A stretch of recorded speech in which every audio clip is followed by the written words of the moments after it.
2 opportunities to get field goals, missed both of them. They come away with the win. They're here tonight. I'll tell you what, we got the pregame show tonight by the Intelligencer. That's right. Tonight's pregame show is brought to you by the Intelligencer Record.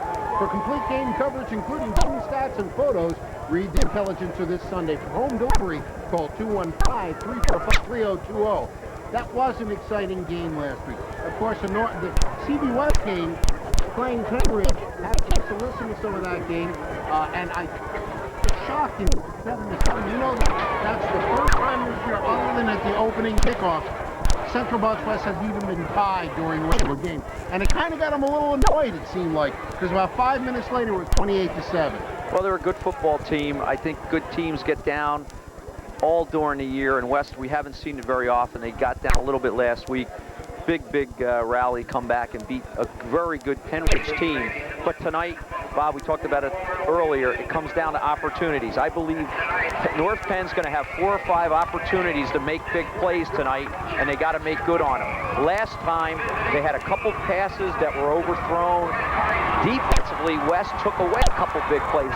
The one play I remember is Zach Ingram made a great play on a wide-open receiver for North Penn, and that was a big play. Those are the type of things North Penn has to do tonight to win. Well, we'll see what happens. We'll be ready for the kickoff as teams get ready to come to the field. We're going to take a break, and we'll be right back. Don't you dare go away.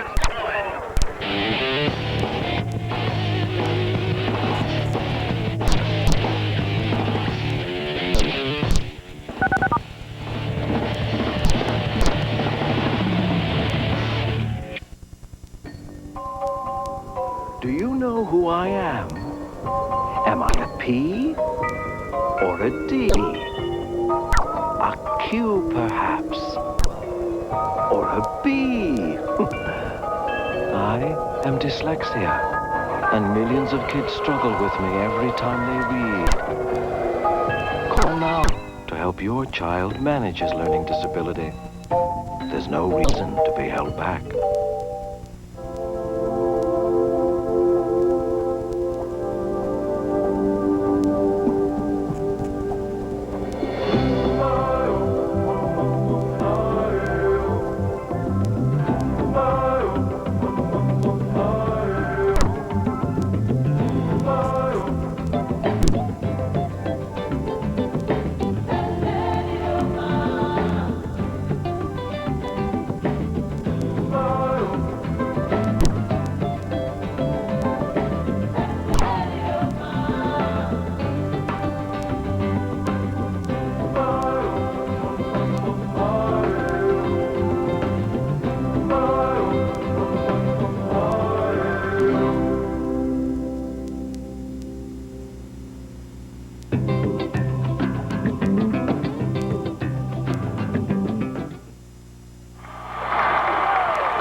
And we are back at War Memorial Field, Doylestown, Pennsylvania, where the North Penn Knights have just been introduced to the crowd.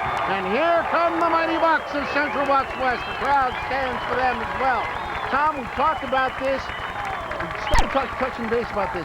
In order for North Penn to win this game, or to be in this game, they've got to get Heike Johnson the ball. They've got to get it to him, and I feel they got to get it to him outside the tackles. Slot him, wing him, move him to the outside. Let Kapusta take the inside work, and an occasional run by Heike inside. But most importantly, that offensive line for North Penn has got to play the game of their lives. They got to play their game of their life. You're right. Football's a game of deception. You got it. The defense is expecting you to do something. So you got to, as a coach, try to make a call where they're thinking the opposite.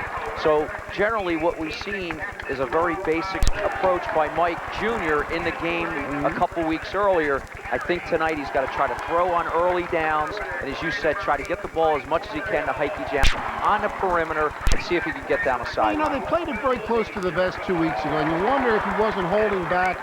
I can't believe he was. He knew he was going to be in the playoffs no matter what. You know that Clay Kuklich's got a great arm at quarterback. We've seen him throw the ball. We've seen that he can handle the ball very well. And you've got some receivers who can catch the ball. You've got some people who can make the plays, including Heike, who can catch the ball out of the backfield. Penridge showed last week that you can throw a little bit against West. I mean, West is a hard team to beat. There's no two ways about it. But a 73-yard touchdown pass showed that they can occasionally be thrown on. That's what you need to do. Mid-range passes, get Johnson outside.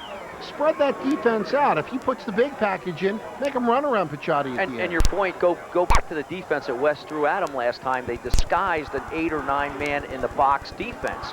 So they're saying to Kukla, we don't think you can throw the ball against us. And I think Mike's got to come out early and test that, loosen up that secondary, and he'll be able to run inside. The problem is he's got guys playing so close to the line of scrimmage as defensive backs. It's like having a 4th and 5th linebacker. You can't run against that. And for West, on West side of the field, whenever the playoffs come, you suddenly see a whole different approach from West.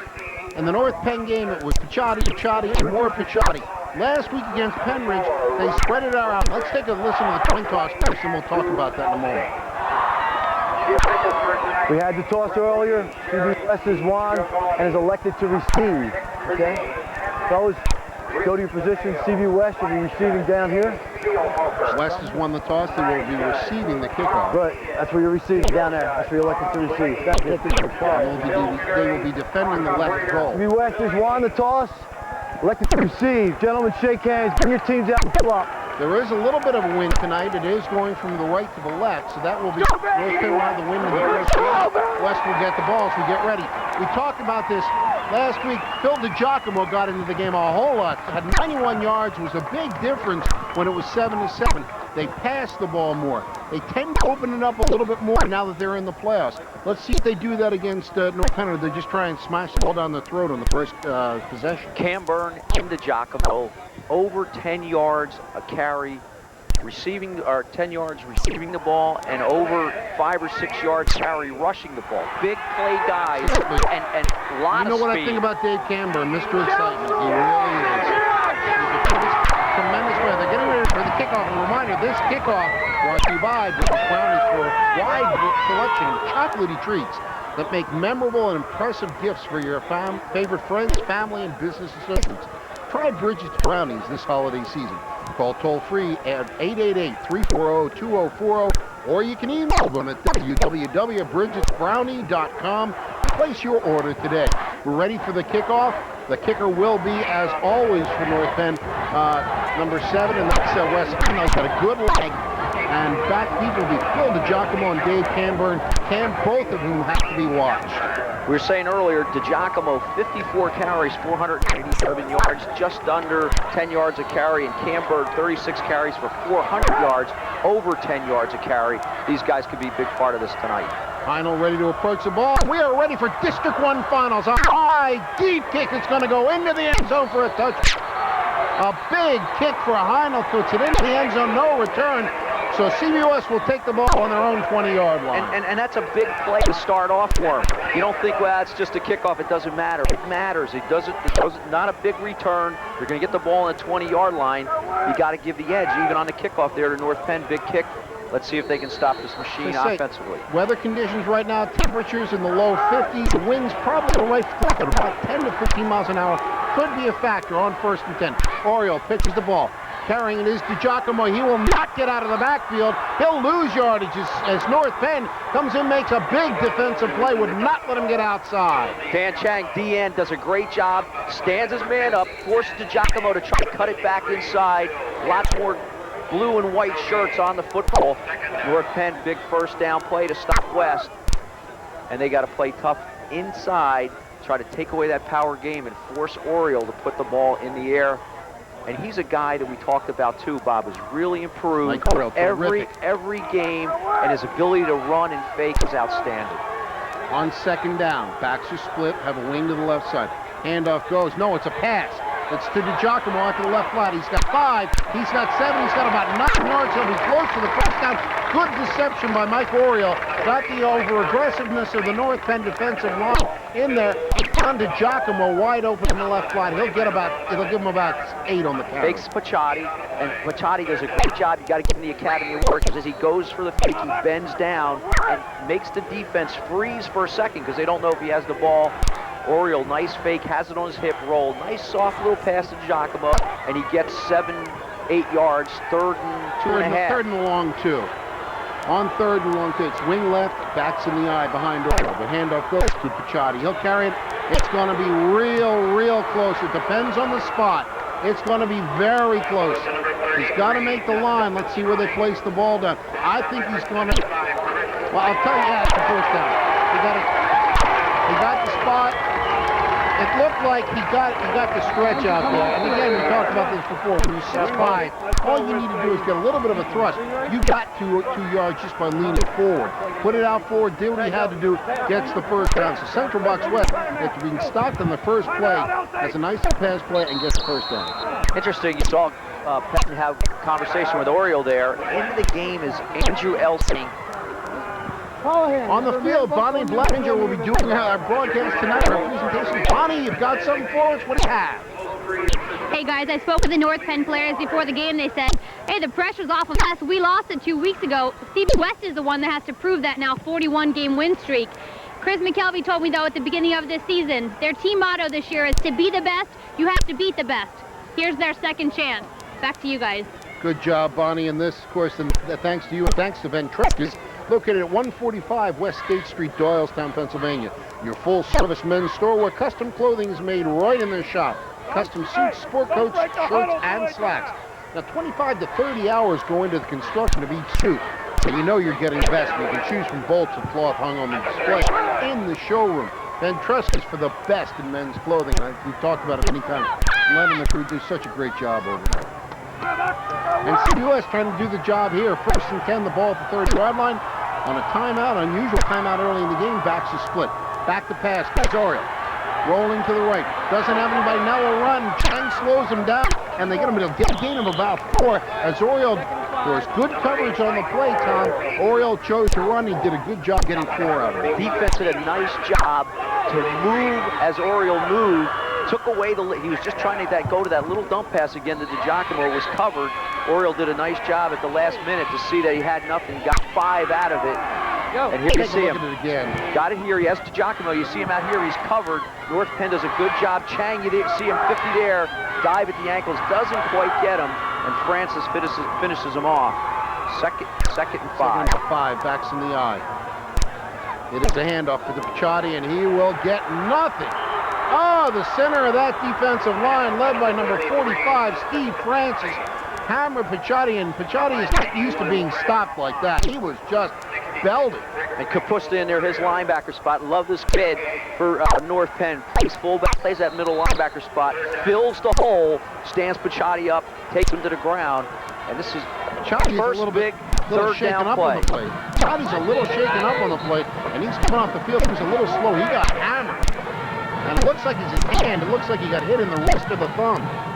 Or he may have some blood on him. That's good viewing, Tom. Tommy mentioned might have some blood. He has to come off the field by regulation. So 3rd down, a little less than 5, only a half-yard gain.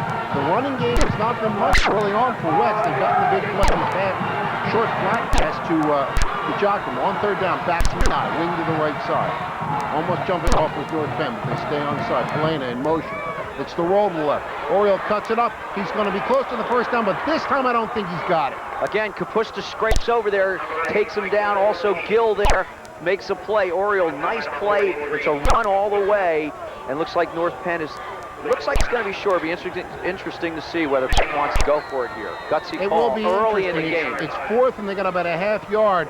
And this is a confidence situation. You got the big guy Picciotti who will come back in the game. They're going to go for it here. And why not? Penn Senior feels that his defense is strong enough that if worse comes to worse and they've got to take it over, they're going to call timeout now. That's the 2nd timeout that they've called in this game, and we're only 3.5 minutes into the game. So the 2nd timeout, and this timeout is brought to you by Nat's Pizza and Family Restaurant in Doylestown. Now, since 1976, Nat's has been serving the best pizza, sandwiches, and Italian specialties to the CBW student body. Stop in and say hi to Nat, Tim, and all the gang. And of course, we always know when I go in there, it's got to be extra cheese. Extra cheese. The only way to have it. Anyway, so we have the timeout now. Now it's 4th down, real short. And they have a little bit of wind that they want to kick into. They're up at the 40-yard line, like we were talking about. Coach Patton Sr. sitting there saying, well, I know I've got the offensive line who can do it. if I don't go for it here, it's kind of saying to my boys, hey, I don't have the confidence that you can get a half yard all year long. If I do go for it and don't make it, I've got confidence in my defense that they will be able to hold North Penn. However, there's something to think about here. If they stop them, North Penn's going to be high as a kite. Well, I'll tell you, I'd be real surprised if they don't go for it here. Looks like they are. They are, and I would say Pichotti here or Oriole. They're all in tight formation. It's a power eye to the right side. It goes to Pichotti, and he's got the first down. I mean, I haven't seen many teams stop that just power football for less than 1 or 2 yards. And when you call the team over, Mike carries in the middle of the huddle, and he says, look, I need this play. I don't care if there's 4 minutes gone in the first quarter. This is a big play. And the great thing is they show a power look to the right side. So you know North Penn's going to gang up over there. Where do they run? They run left. They have the confidence in that offensive line that they can blow them off the field. What do they get? They get 4 yards out. The big guy's got a little bit of a crack, and he carries it 4 yards. 1st and 10, ball at the 44. Backs in the eye. Wing to the left side is Penn. He goes into motion. The pitch goes to DiGiacomo. DiGiacomo's got 3. He's got 5. He's got 7. Fumbles the ball, and it's going to be recovered by Mike Landis of North Penn.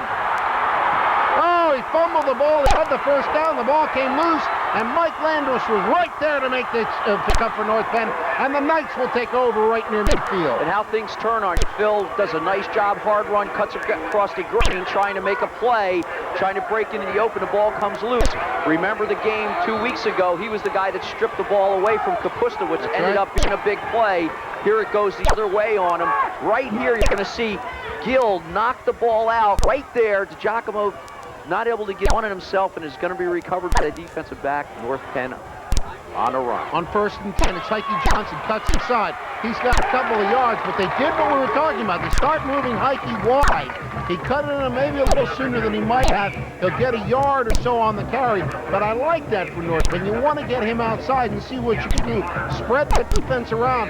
Let Kapusta take the quick hitters up the middle. They were successful in that a few weeks ago. Heike, 1,478 yards on 205 carries. He also has 14 receptions for 188 yards. A real weapon. Over Virginia next year. He's got to be the show tonight to help North Penn if they can have a chance. Kapusta moves into the I formation. Easy up with Johnson tailback. Clay Kuklik a quarterback. Hands it to Heike. He's got 2. He spins him at about 3. Makes 3rd down and about 6 into a passing situation. Remember, they've got Aaron Thomas. Aaron Thomas has been injured a good part of the year, but he's got terrific speed and great hands. You got to keep an eye out for him because he's an excellent speed back and receiver. And the other guy here is dangerous too. We saw it the last game is Kukla. He can show pass and run off of it. So that's also an option here on 3rd down. Backs are split. That's a wing to the left side. Now moving up, and we'll have a tight end on the left side. On 3rd down and 6.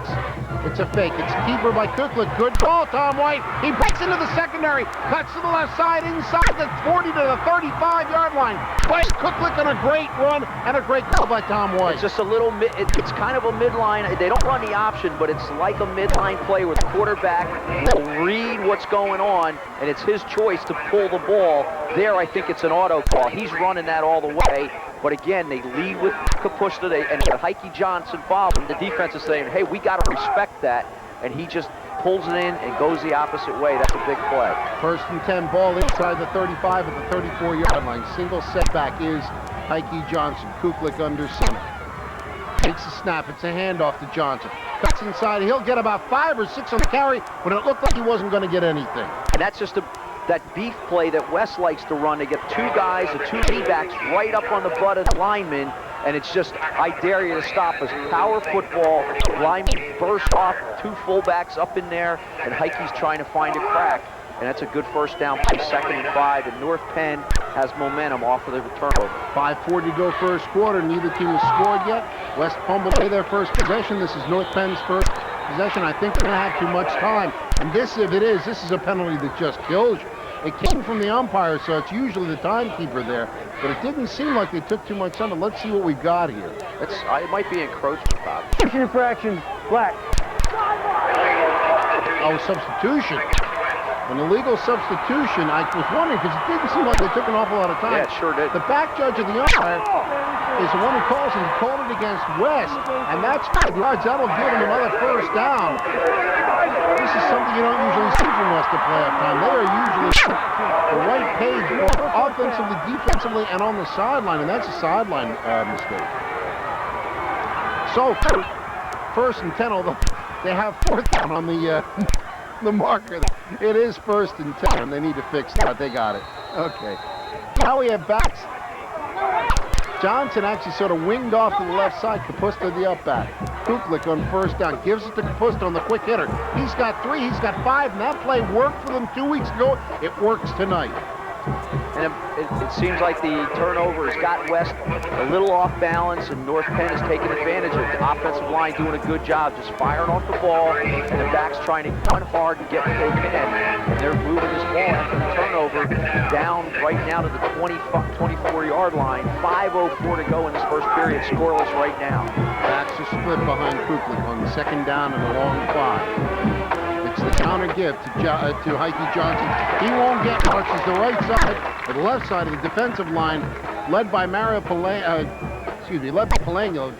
Get the right for Angelo Pelagno. Mario would have to come back from college to do it. And Angelo Pelagno makes the big stop, and also Brian Callahan in on the tackle as well. Angelo Varillo also in the play. 82 just came back in as defensive end for West.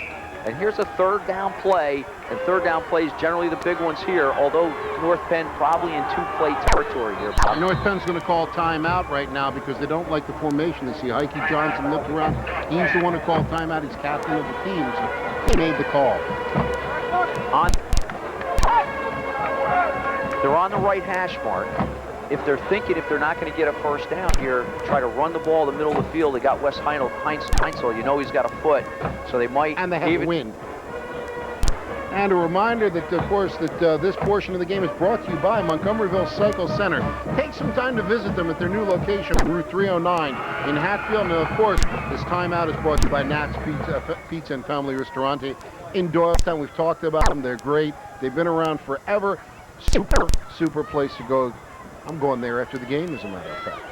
At any rate, timeout situation here. North Penn has a lot of different options here. They have a wide left field that they can roll Kuklik out. Remember the last time with third down, it was the keeper. Bonnie Bleminger down on the sideline. You got something going? What you got down there?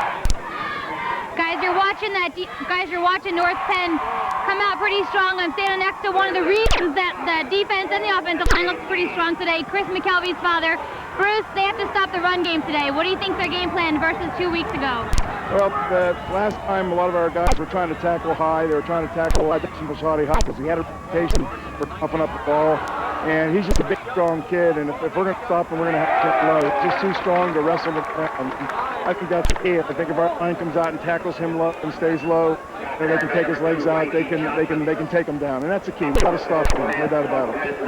Chris is headed to Penn State next year. You're going to head up there? Oh, absolutely. We're excited about it. And he's really looking forward to it. And looking forward to the coaches and the whole team. And it's going to be a great experience. Look at the skull spirit right across his face. Back to you guys. Good job, Bonnie. On third down, they ran the ball, and I'll tell you, it looked like West jumped offside and got a big break on that. Since PIAA, all you have to do is encroach. Heino will try what will be a 35-yard field goal out of the hold of John Corson. Ball's put down, it's kicked, it's long enough. It's no good. It's no good, it's wide left. It's no good, it's wide to the left. It just skittered off. I thought it looked a little bit wide, but they held, and there was a breathless anticipation. The ball just goes wide. So West, for the first time this year, almost fell behind, but they will stay 0-0, as it certainly had the distance. He just kind of pulled it a little too much. You know, and I'm thinking, you know, he ran the ball on third down. I hate to second guess Junior, but he want to put yourself in the middle of the field. There he kept the ball on the right hash mark. He moves that back into the middle field with a run. Maybe Heinzel has a better shot. Nonetheless, the play's over. Here we go. And West will take the ball back. Power look to the right side. It is keeper by Oriole. They'll throw the ball to DiGiacomo. DiGiacomo will get it. He'll carry for a foul 5. I like that for 2 reasons. One, it worked before. It worked nicely. It worked again. It's 5-6 yards. And 2, DiGiacomo was the guy who fumbled the ball away. You want to get the ball right back in his hands again. Well, you don't see it, but here's a replay. Nice play by Oriole. Throws from the top of his ear. catches the ball with his hand, does Phil, puts the ball away, and outside hand, he's going to slip down. But it's a good first down play, 2nd and 5. Watch for a long pass over that to Camber. Backs in the eye. They keep it by Picciotti, and they are keying on him. He'll get a couple of yards, but they're tough yards. Got a feeling Dustin Picciotti, if he's going to get his yards tonight, he's going to have to really run hard to get. Well, they're keying on. They probably got a spy there. Chang and Moore in on the play. Nice play. And McKelvey coming in the beef now on 3rd and 1 for North Penn. Here's a replay. Watch Moore right here. Gets a hand on him. Here comes Chang. Stands him straight up. And in comes. Gets help. Gets some help. Brings him down. So 3rd down and a short yardage. You got to think they'll go to Picciotti here. Tight formation. Oriole. Picciotti. He'll get it, but not by much. As North Penn did a nice job. He does get the first down.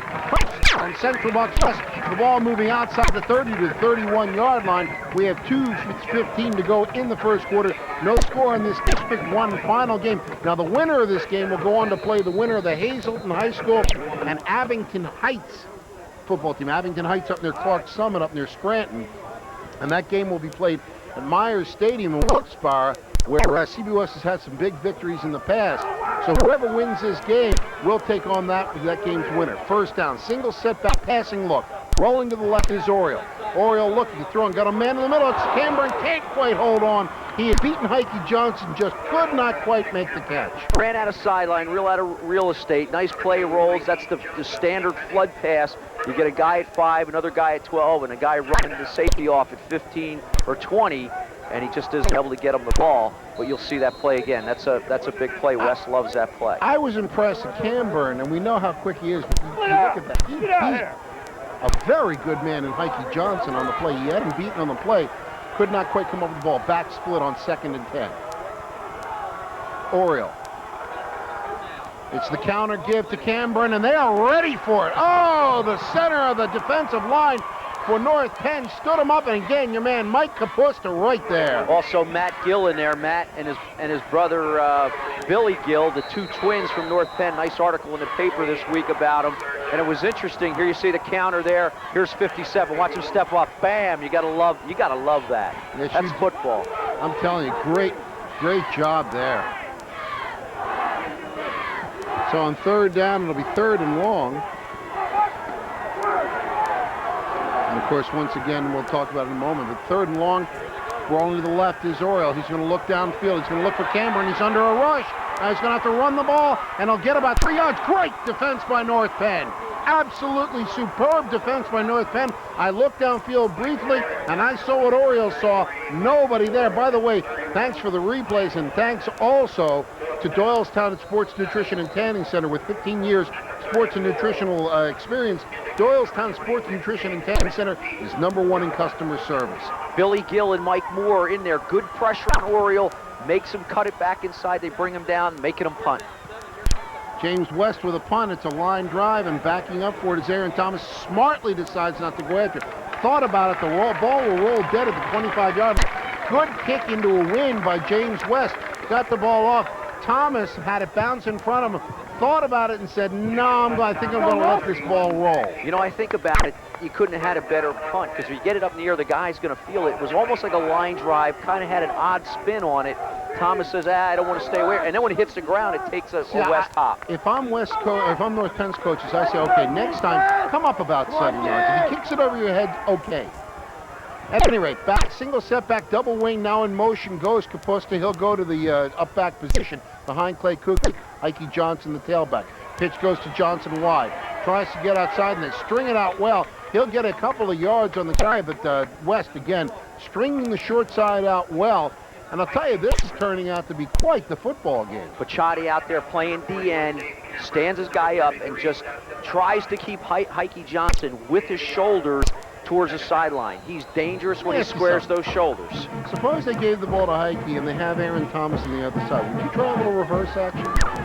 I think you're going to see some trick plays like that somewhere here in this game. Because they're keying on Heike. There's no 2 ways about it. 2nd down and about 9 yards to go. A gain of 1 on Johnson on the last carry. Late in the first quarter, no score. North Penn. Handoff goes to Kapusta. No, I said that is a handoff to Kapusta. I thought he kept the ball after all. Puster will struggle for 2 yards, make it 2nd down and 7, and it's very late. We are coming to the end of the first quarter. That quarter with 5 seconds to go will end with us tied at no score whatsoever so far. A great game for both teams. The teams will go to the other side of the field. We'll take a break. We've finished the first quarter. No score. District 1 final between North Penn and Central Bucks West. We'll take a break and be right back.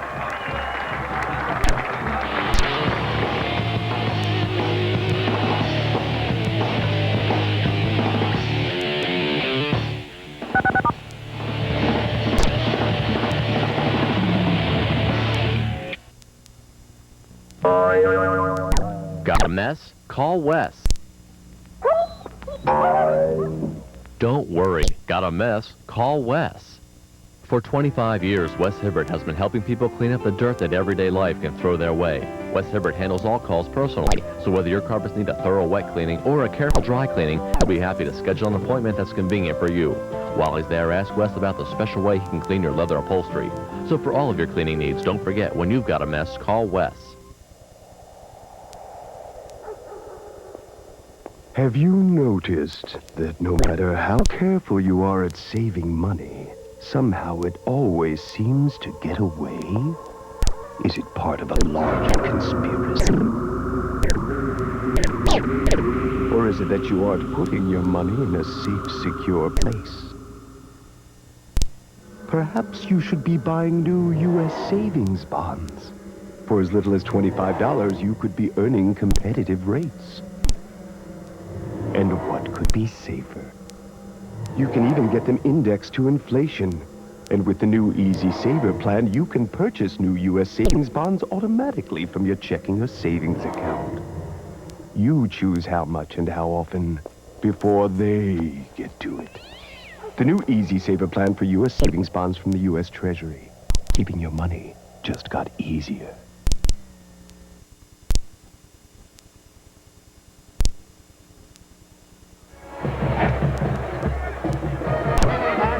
Back for second quarter action. You see the Barb Lynn Carpet One scoreboard. Nobody does it better than Barb Lynn Carpet One. Family owned and operated for over 50 years. Call 215-348-8116 or stop by and visit for your free estimate at 640 North Main Street in Doylestown. Bob Friedman along with Tom White, Bonnie Blemminger is on the sideline doing some great job reporting for us tonight. Tom, we start the second quarter. Are you surprised? I'm surprised. I'm impressed with the way North Penn has come out. The intensity is there. They're prepared to play this football game. It's going to be fun. 3 quarters to go. On 3rd and 6 in the shotgun formation is Kuklik. He gets the snap. He looks. It's gone deep. It's going to be too long, I believe. Oh, and Heike Johnson almost got up to it. And Dave, that was Camburn, almost intercepted it.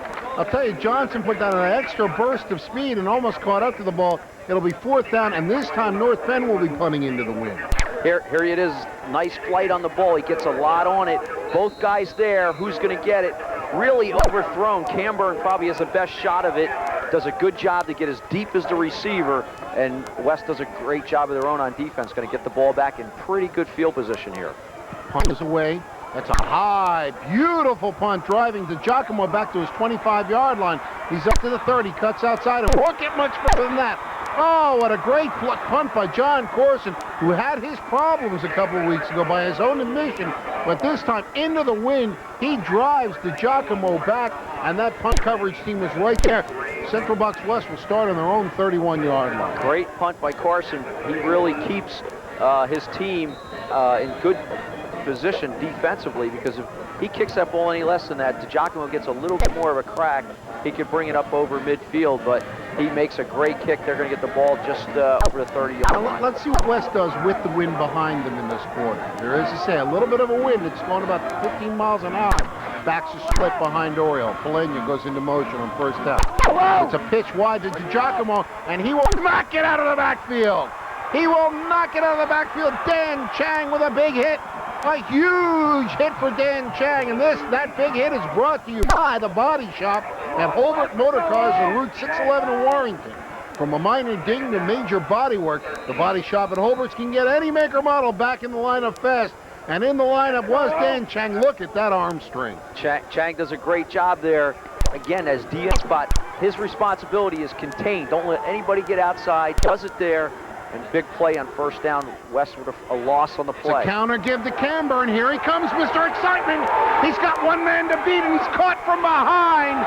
Oh, my, Mr. Excitement himself, Dave Camber, on the counter reverse. You saw what was going to happen. And coming up from behind, from way behind, was Andy McCormick, who came along with Aaron Thomas. What a huge gain for Mr. Excitement himself, Dave Camber. Camburn's got tremendous speed. Here you see the fake to Picciotti, freezes the linebacker.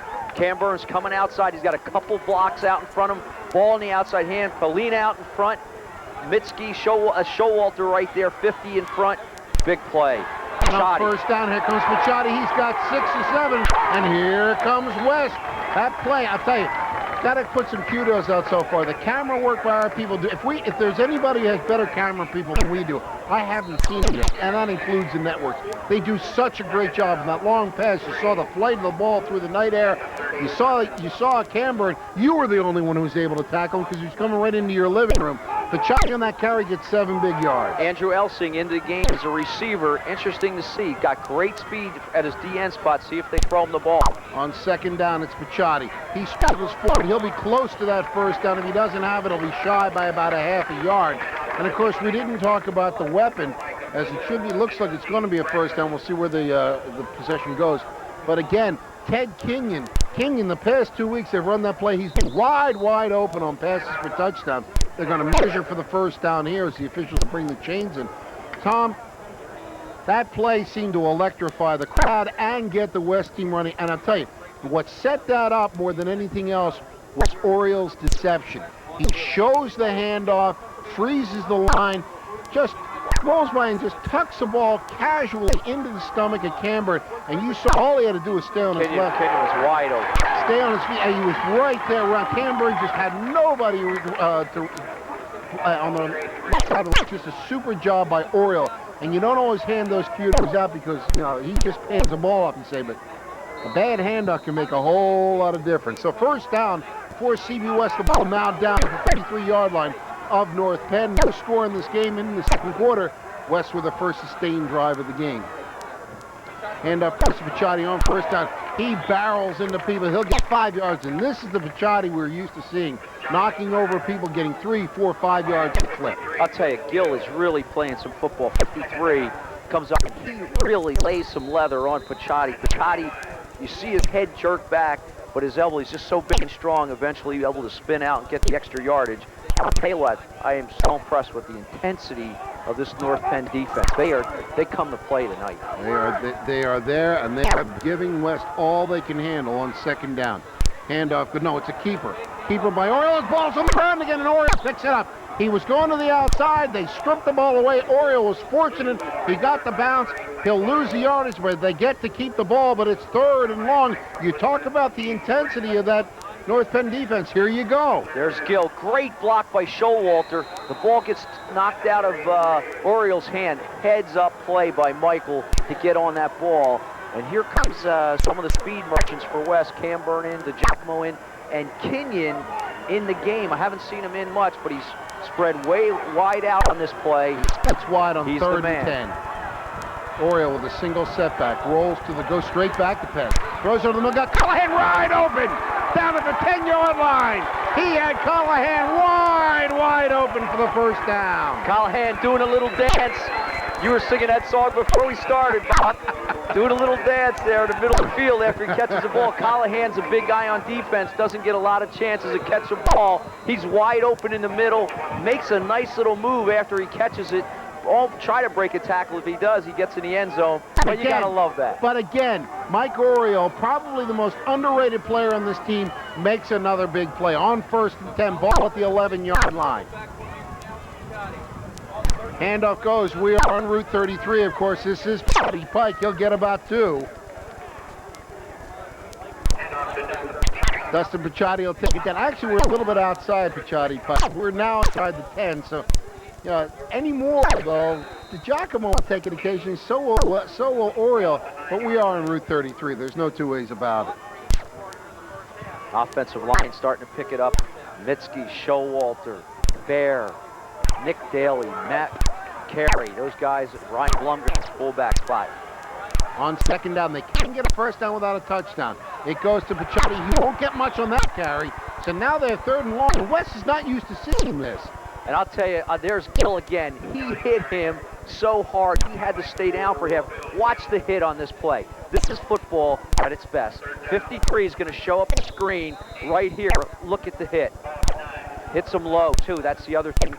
We heard McKelvey's dad on the sideline with Bonnie say the thing we tried to do last time was we were trying to tackle him too high. They're nice and low, is able to get him down quickly. And may I mention tonight's All-Stars, Tim Walton, Kevin McGorry, and Denny Loughnane are camera people. They are bringing you shots that you just cannot get anywhere else. Tremendous shots.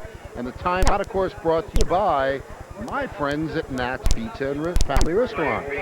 Now, this timeout brought to you by Nat's in Doylestown. Don't forget to pick up some of their famous hot wings the next time you're watching the game. You know, hot wings, pizza with extra cheese. Extra cheese, and then dessert. Dessert? Oh, the chocolate chip water ice. Oh, that's how I've kept my blood figure all these years. I tell you, that's for the best in Italian food in Doylestown. Actually, is it Doylestown or is it Naples? Naples West, Doylestown, Pennsylvania, Nats. Actually, right across the street from Van Trappist. That's exactly right. So what you do is you've eaten so much, you put on a few pounds, you need some. Got to go buy a new suit. Right, exactly. Anyway, we have timeout right now. We have an injury, unfortunately, on the North Penn. Let's see who that player is. Looks to be Mike Landis. Yeah, it is Mike Landis, and they gotten him straightened away as he took a blow on the play, but it looks like he's going off under his own power, and that's good news for North Penn. They could all afford to lose Landis, one of their premier players. Landis does a great job. 5'8", 160-pound senior. Comes up from that D-back spot. He'll put his hat on you. Loves to hit, and I know that's why he's out there. He's playing because, you know, to be a defensive back and come up and hit a guy like Picciotti, you got to have some courage. Well, they have a wide look right now. I don't think you're going to go to Picciotti here unless he does something. And they roll to the right side. I figured they would. They throw the ball to Giacomo. He's going to be brought down before he can get the first down.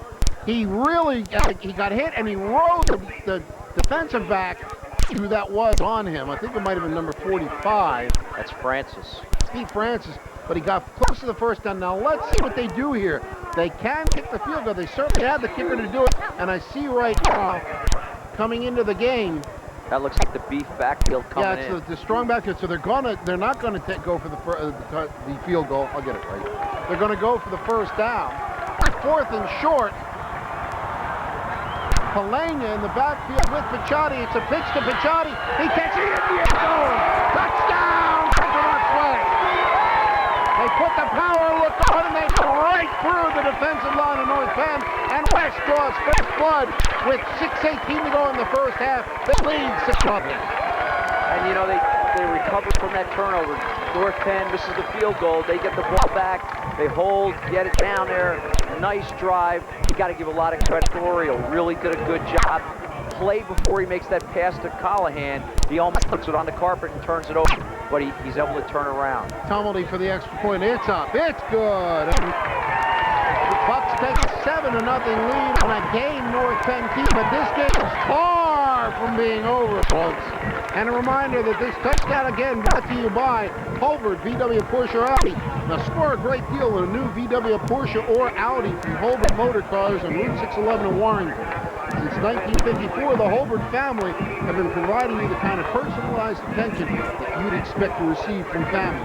Stop in today and tell them that Heather McKnight told you, sent you. I promised Heather I would say. Good blocking right there by that offensive line. You see Picciotti steps over the guy down on the ground. Just a big, powerful guy. Tough to do. And West, a nice recovery. North Penn.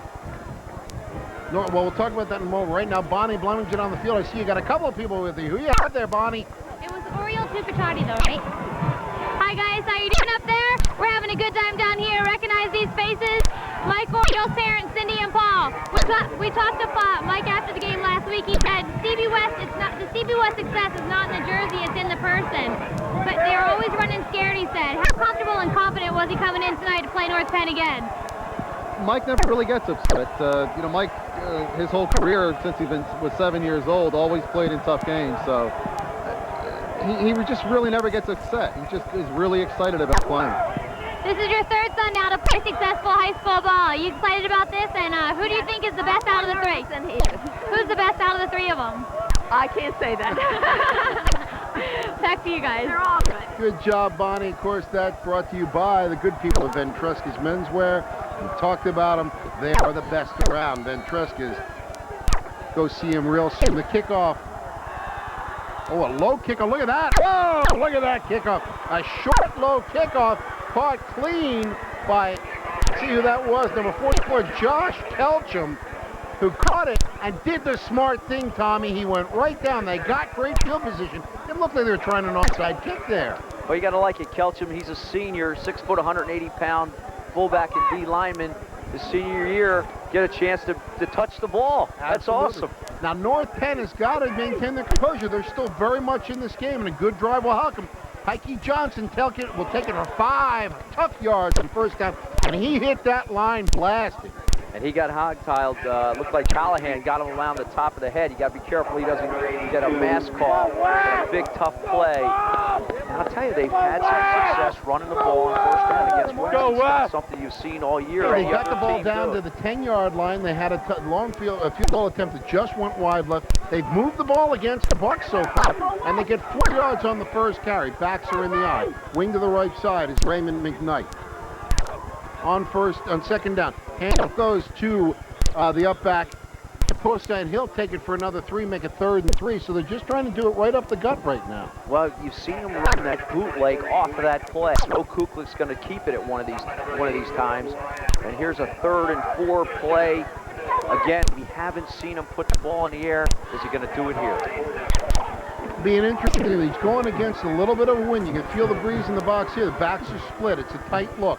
It's a keeper by Kuklik. He goes to the left. He's going to have the first down inside the 45 to the 43-yard line. And let's give some credit to the left side of the North Penn line who gave him that opportunity.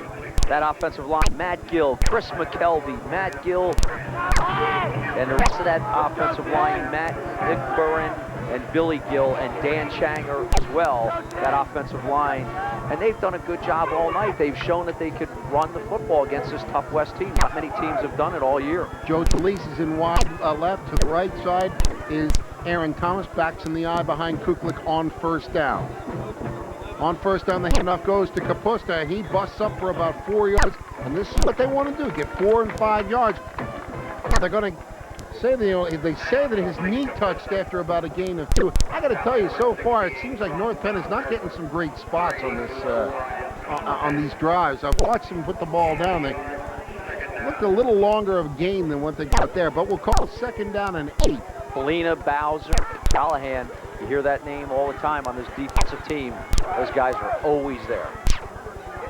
Single setback on second down.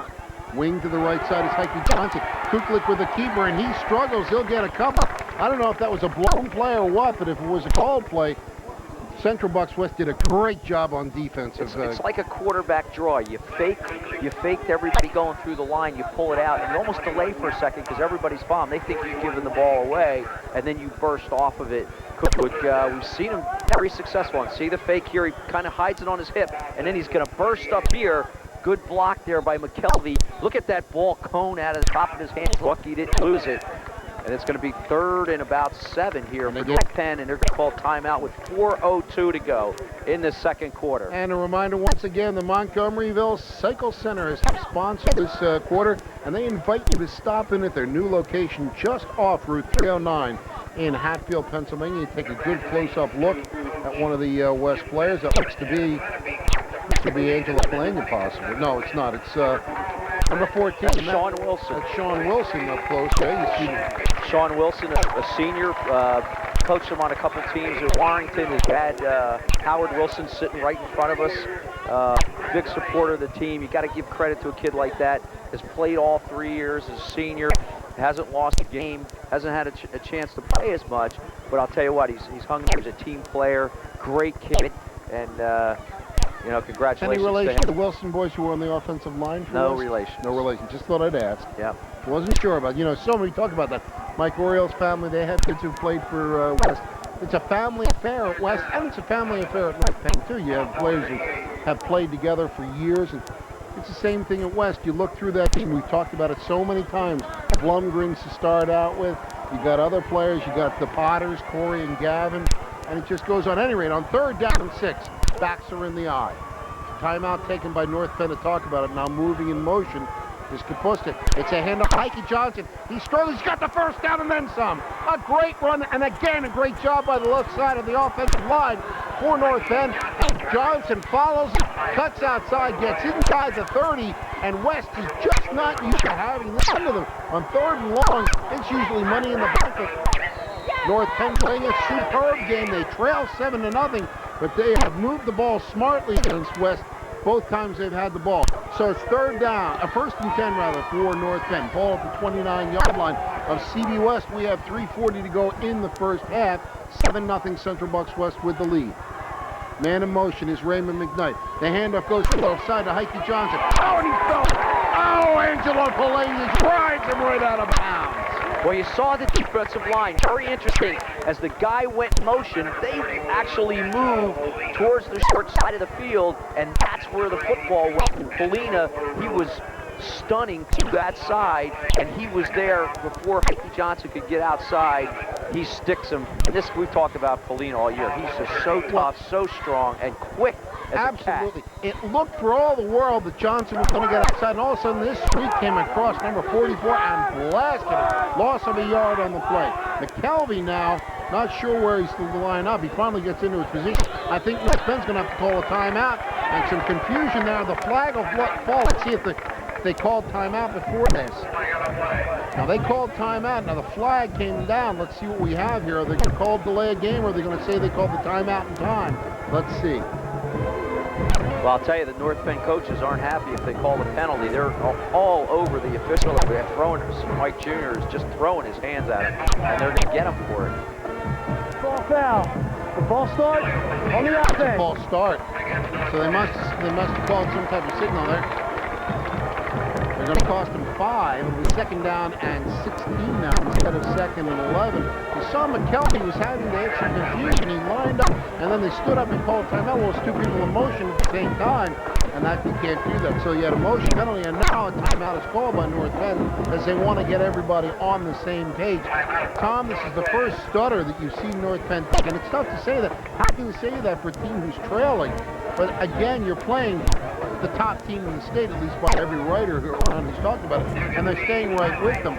But a mistake here that could cost them a little. Well, we definitely have the best team in the state. We could have the 2nd best team in the state. Absolutely. I mean, a couple years ago when it was West playing Plymouth Whitemarsh, which might have been one of the best games I remember seeing, everybody was saying whoever wins this game goes on and wins the state championship, and that's what happened. Absolutely. You see the score on the Barbling Carpet One scoreboard.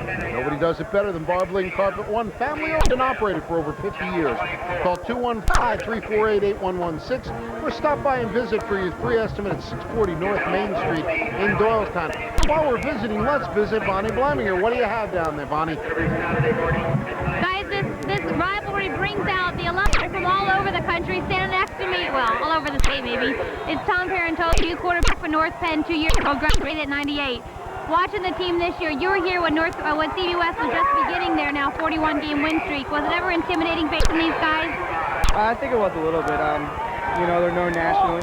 They're a big powerhouse, and we just came out and, played the best that we could. Playing for King's College, do you think that this kind of a program with your prepared you for what you're facing college? This is a pretty strong tradition down here. Oh, definitely. I think this is one of the biggest conferences as far as the scheduling. And going into King's, it really prepared me a lot to face, all the guys, everybody up there as an athlete. It helped out a lot. And you're with Mike Penn Jr. for his first year. How bad do you think he wants this now as time facing his father? Oh, I know he definitely wants this one. 4th time, 5th time? I think it's 4th. He wants it either way, right? Big time, yeah. All right, thanks a lot. Enjoy the game. Back to you guys. Good job, Bonnie. And this is a family that I know. Patty and Tom Tirantosi, parents. Patty taught with my wife for many years. So on 3rd down after the Heike Johnson on the throwback. He tries to throw it. He's buried. Camburn got him. He before he could throw the ball back. They're going to try the play to throw it to the quarterback, and he got hit as he threw the ball. Tom thinks he might have gotten hit a little bit after he threw the ball, but I don't know. No, I'm kidding because Mike Sr. last couple weeks ago when they did the halftime, he talked about Mike Jr. having things in his grab bag, and that's one of the that's a grab bag I see play. What you're saying. Now, I was talking about, you always know the people from West, the Pier and Toesies. Well, as they say, my wife taught with Patty, who's Tommy's mother, and we watched Tommy. He was a great quarterback for a number of years. Big week last week yes, for he did Kings. Kings had a win and probably going to have their first winning season sometime. Jacob Blumgren over there at Kings now. So that a couple kids playing for that school. So on 4th down, and they're going to take the penalty of too much time. And this isn't a bad penalty because you back you up a little bit, so they can punt the ball, or it's either a delay a game or it's a legal substitution. I think this is Dead ball. Delay a game. and it's an intentional delay a game. See, my call has always been on some of these dead ball fouls. You know, they should have had the option to decline if they want to. They talked about that in the delay, that the other team could, instead of backing him up 5, because this is what the North Penn coaching staff wants. They want a little more room. They saw what happened on the first kick. Corson kicked a great one. Now he has a chance to really stick him deep, standing at his own 49-yard line. He gets another beauty away, angling it for the corner. Does he get the bounce? Oh, look at that! Oh, it dies on about the 3-yard line. A great kick by John Corson, and Central Bucks West will start out on their own 4. Corson making up for his last game 2 weeks ago when we were here. Really, 2 beautiful punts there. You can't ask for a better punt. He puts it inside. It looks like he's going to sit right on the 5-yard line, right at the 2:26 mark. A great opportunity for North Penn here to try to hold West and try to get the ball back with enough time to score in the second quarter. It would be an interesting call, and I know that it's not normally something that Penn Sr. will do, but to throw a bomb. Play action, throw a bomb. It's a tough call down around the 4-yard line, but backs are split. It's a tight formation. And they'll give the ball to, no, it's a keeper. I'm sorry. It's a keeper by Oriole, and he'll only get about a yard. I was watching, and the nice fake there, but the defense was not fooled like I was, as Oriole will carry it for a gain of maybe a yard. I'll tell you, it's 2nd and 9. Chang again there on the roll. He's just been stellar at his DN spot tonight. They try to get out on his side, and he's just been there. Then Oriole roll, good fake, as you said, but nobody bid on it, and he took him down. But here's where those 2 timeouts that were called earlier right in a row are killing you. They can't kill the clock right now. Clock moving inside, 1:45 to go in the half, and CB West taking their sweet time to get the play off. 2nd down, and we'll call it 10, so there was no gain on the carry by Oriole. Power eye left look, and it's going to be too much time as they'll move back to about the 2.5-yard line. I thought they were taking an awful lot of time there. Plus it stops the clock. Yes, it does. But it does take the maximum amount of time off the clock that they can. And they'll just ball, delay game, offense. Still 2nd down. This is a lot of confidence in your team when you take a dead ball foul. Delay game. Boy, they're putting that right on the goal line. Look at that. No. You can't do that. It's a half the distance. They walked off the full 5, and I don't think you can do that. That's got to be at 2.5. There was a lot of noise being made here in front of us. Yeah, I saw him walk to the goal line. So what's he going to do? Put it in the end zone. So now walking, he'll take them back to the 2.5-yard line, which is where it should be. And it's still placed in a little bit of a funky position, but some odd placements here. So on 2nd down and long, it's Picciotti, and he breaks outside. He almost gets the 1st down. Dustin Picciotti busts over the tackle. And I'll tell you what, he breaks one more tackle. He's got a 98-yard run ahead of him. Well, he was thinking about it. Here it is. Watch the line play. Good blocks in there. Boy, was there ever. Carry Polina in there, and he just rumbles up there. Good tackle there at the end for safety. Aaron Thomas along with Heike Johnson to bring him down. A big 3rd down play. They need this. They don't want to give this ball back to North Penn with just a minute to go. Quick snap. Carrying the ball is Picciotti. It's going to be close. I don't know if he's got the 1st down. I don't think he does. And I want to see if North Penn has any timeouts left. I think they may be out of timeouts. Aaron Thomas is on the ground. He is injured. Well, he came up and tried to tackle Picciotti real high. Did a good job to stop his momentum. But I think what he ran into him, here's a replay. Let's see if we can catch this. Here's Picciotti. He's got the ball in the inside hand. He's got to get it to the outside. Now he's trying to cover it up. But watch, watch here as Thomas comes up. He has his hand in here, and I think that might be what it is. He had problems with his shoulder this year, and I think he may have re-injured that, and that would be a huge loss for North Penn. It's going to be 4th and very short, and you've got to think they can't, as much confidence as Penn has in his crew, you've got to punt the ball away here. McCormick and Moore also in on the tackle. Thomas still down on the field. And we take a look at the slow motion replay on that. Excellent camera work done, and excellent work by Doylestown Sports Nutrition and Tanning Center. Now, they're a family-owned and operated business with 15 years of sports and nutritional experience. The Castagna family is proud supporter of high school sports and this slow motion replay of the terrific action out on the field this evening. Call 215-345-9920 and talk to Tony O'Cara at Doylestown Sports Nutrition and Tanning Center. Take a look at some of the CBWS players as being helped up is Aaron Thomas.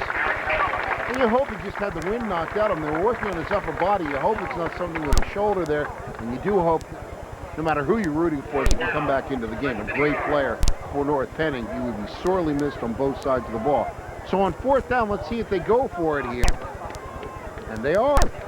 And they are, I'll tell you what. The guts of a gambler.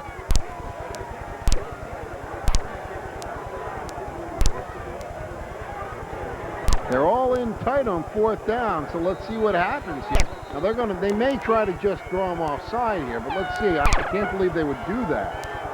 Or to just go for the delay of game, or call a timeout themselves, and that's what they're going to do. All right, that's what I couldn't figure that they would run a play there. As great a team as they are, you just don't do that from your own 15-yard line. And they didn't. They took as long a time as they could. They ran the clock down to 36 seconds. But remember also, one of the key return men for North Penn is Aaron Thomas. And he's not there right now. I'll be willing to bet that you're going to see number 2 back there taking this punt, maybe. No, I would be very surprised if he wouldn't. Now remember, CB West has the wind, so any punt should have the help of a wind. And right now the flag is sticking straight out. It's got about a 15-mile-an-hour wind. CB West calls a timeout. Called the timeout. Time to get things set up again, as they did the right thing. They moved the clock down as far as they could.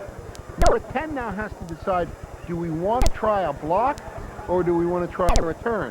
My mind says go for the return, get Heike back there, try and get some yardage. You know you've got a leg in Heinel, who even with the wind can kick it from 40 yards out. Yeah, and here comes Heike Johnson back. He's going to have some help back there.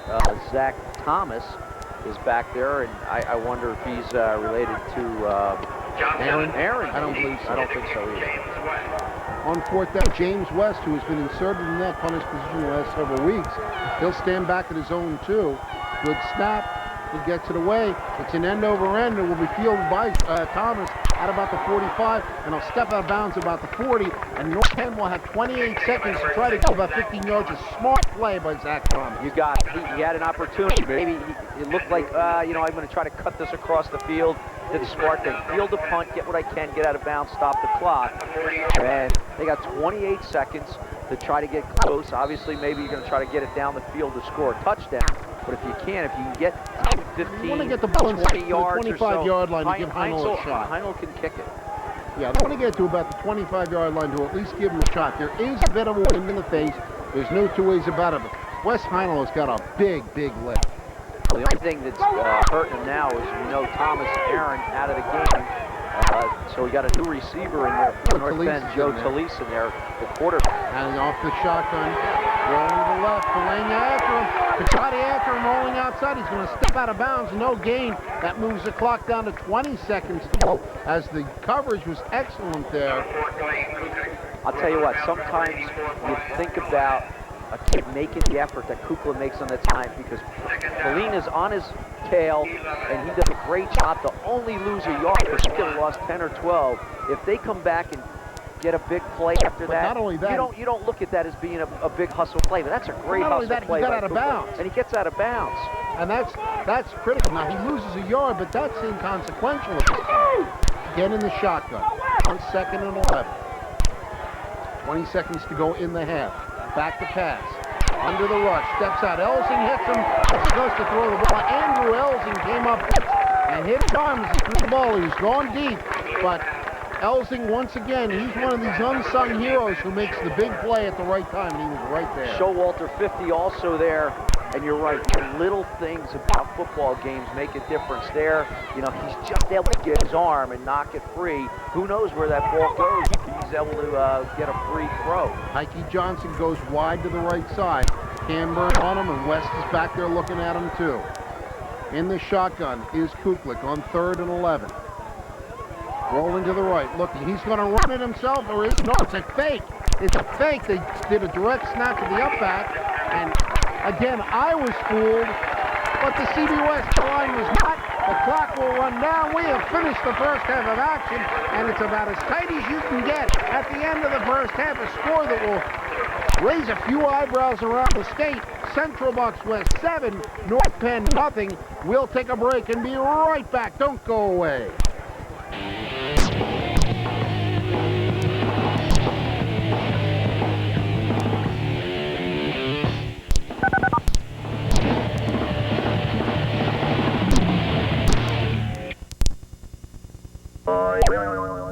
Got a mess?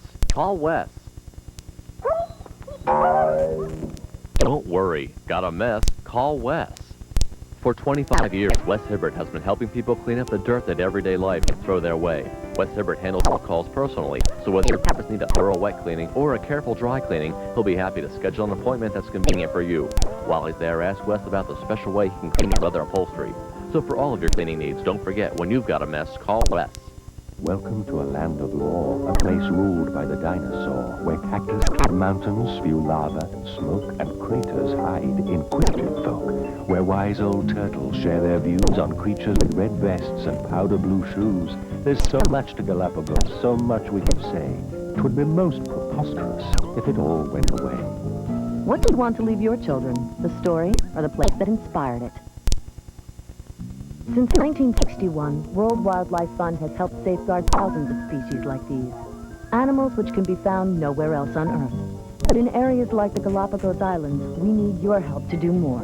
Phone us at 1-800-WWF to find out about World Wildlife Fund's Living Planet campaign and about our free action kit, which includes information on what you can pledge to do to help leave our children a living planet.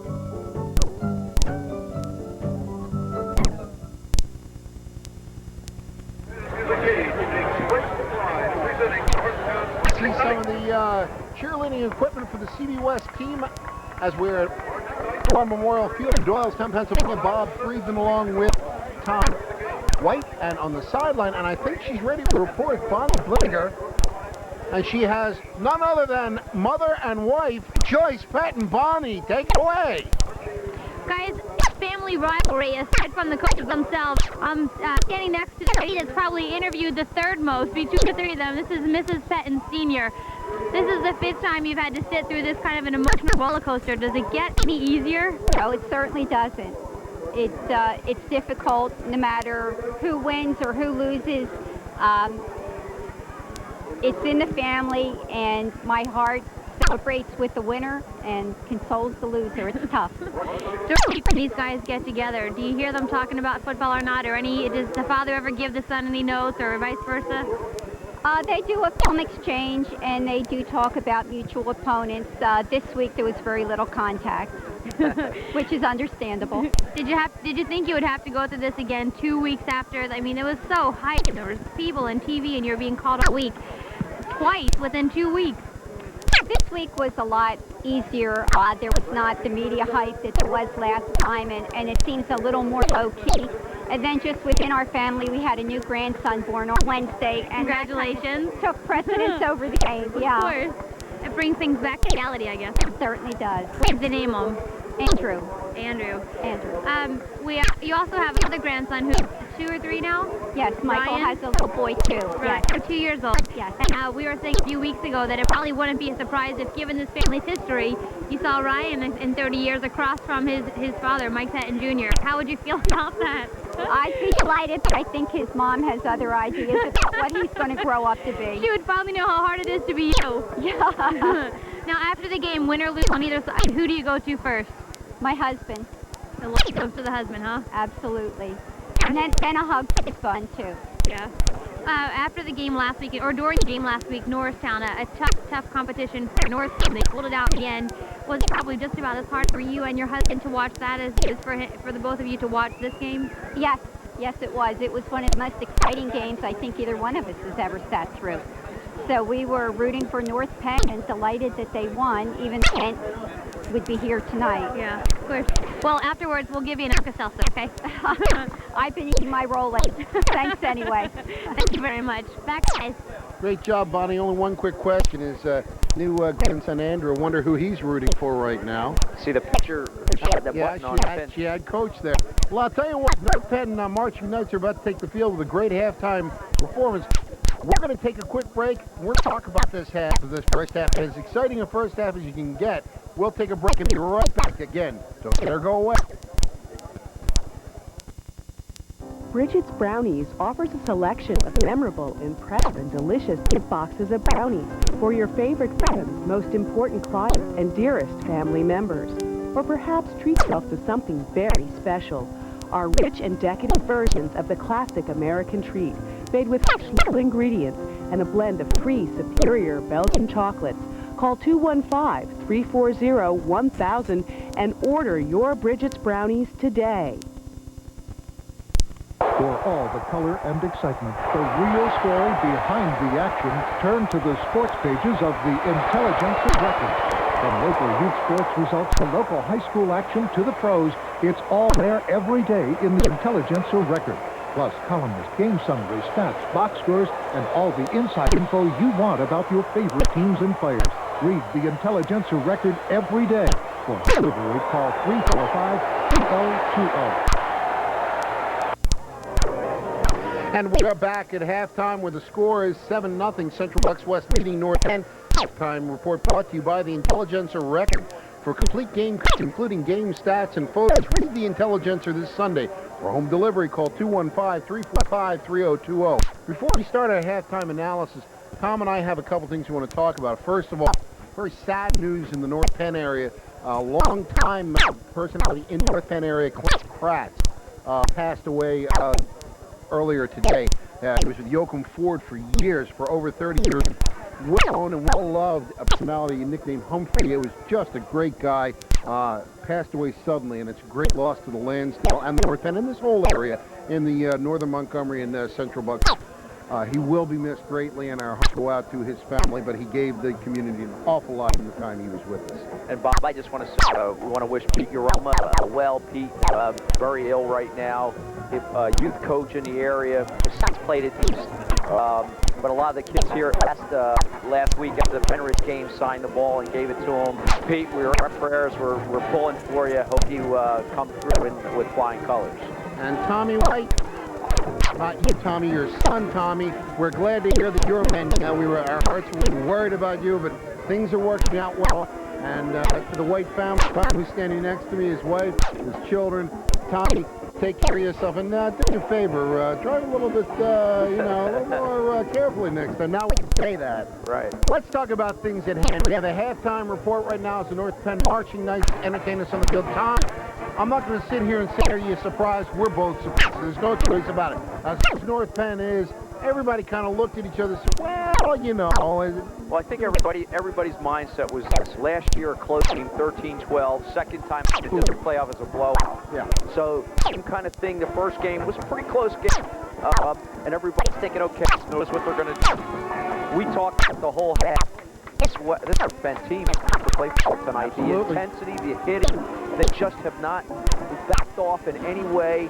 And I'll tell you what, I can't wait for the second half. I don't know what to expect at this point. We talked about opportunities.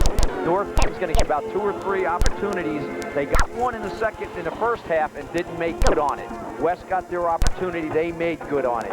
So they're going to get 3 more, probably each team. You got to execute. When you get that opportunity, you got to make it good. And North Penn gets the ball to open the second half. North Penn has moved the ball every time against them. They've run some plays. The funny thing is the trick plays are the ones that haven't worked. They've gotten Heike Johnson wide. They've gotten Kapusta to get it 3, 4, 5 yards into the line. Clay Kuklik has looked terrific running the ball. The only thing they haven't done with any of them is pass the ball. They had to getting the ball away. The pressure has been there on Kuklik.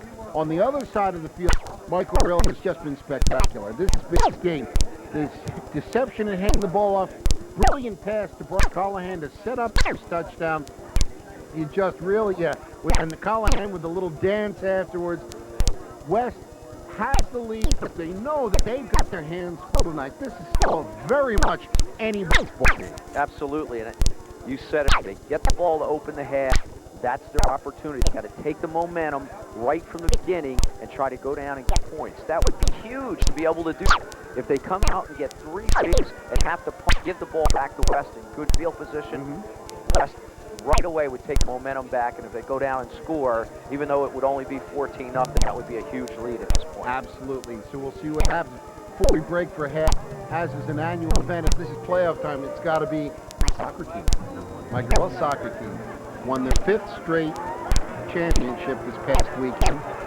Ray Gould and Angelis are my coach along with me. Our captains, I want to say thanks to them, and I'll take a personal moment here.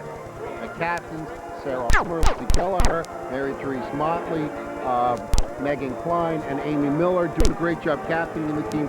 My whole crew, I'll talk about them sometime as we can during the second half. You start out with Ann Kutzel in goal, Angie Gallagher up front, one of the leading scorers on my team. Just real good people. Liz Lonigan, better known as Beanie, the Quinn sisters, Katie and Danielle. Go right through the line. I don't want to miss anybody, and I'll talk to you about them during the rest of the during the game as long. But real good job, 9-1-1. Started with a 5-0 loss and did a great job. So congratulations. I feel real proud of those girls. One of the greatest things about youth sports is the people that come out and coach. One of the things that I look at as a champion as a person is they give back in life, and people that are youth sport coaches, that's really what they're doing. What it's like you've done it too. They're giving back, and that's a great thing, and I know the kids appreciate it. Congratulations. Congratulations to the girls. And we'll take a break on that. We'll be back. We're going to take a wrap, and we'll be right back for second half action. Second half action right after these messages. Don't you dare go away.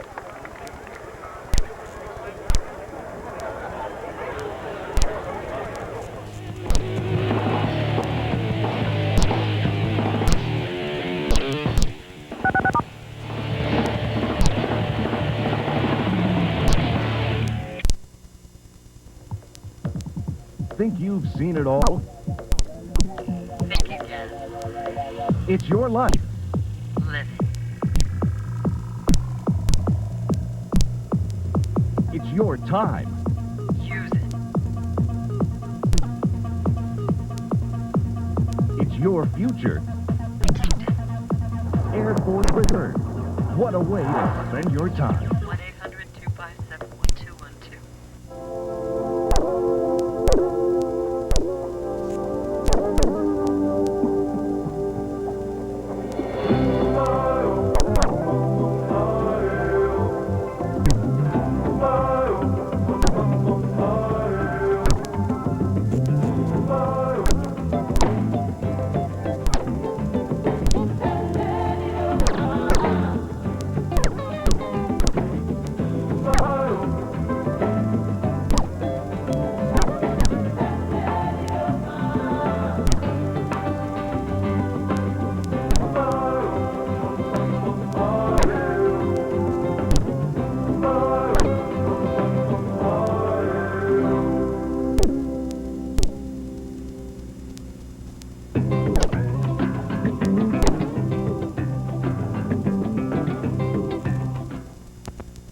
Field in Doylestown, Pennsylvania.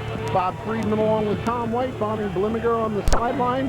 I think she's going to have a report for us shortly as Tumulty prepares to kick off for West, who leads this game 7-0.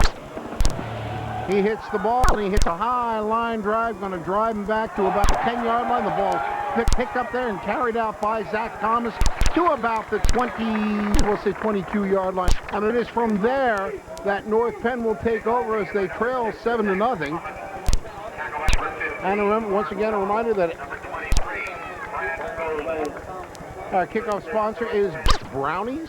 For the best in brownies in Doylestown. Show your clients and employees that they're special by giving them a decadent version of the American classic treat, Bridget's Brownies. Order online at www.bridgetbrownie.com or call toll-free at 888-340-2040. First carry of the second quarter is taken by Kapusta, and it's about a 5-yard gain. Good carry. A lot of things North Penn has to do in the second half. Bonnie Blimminger, what do you have down there?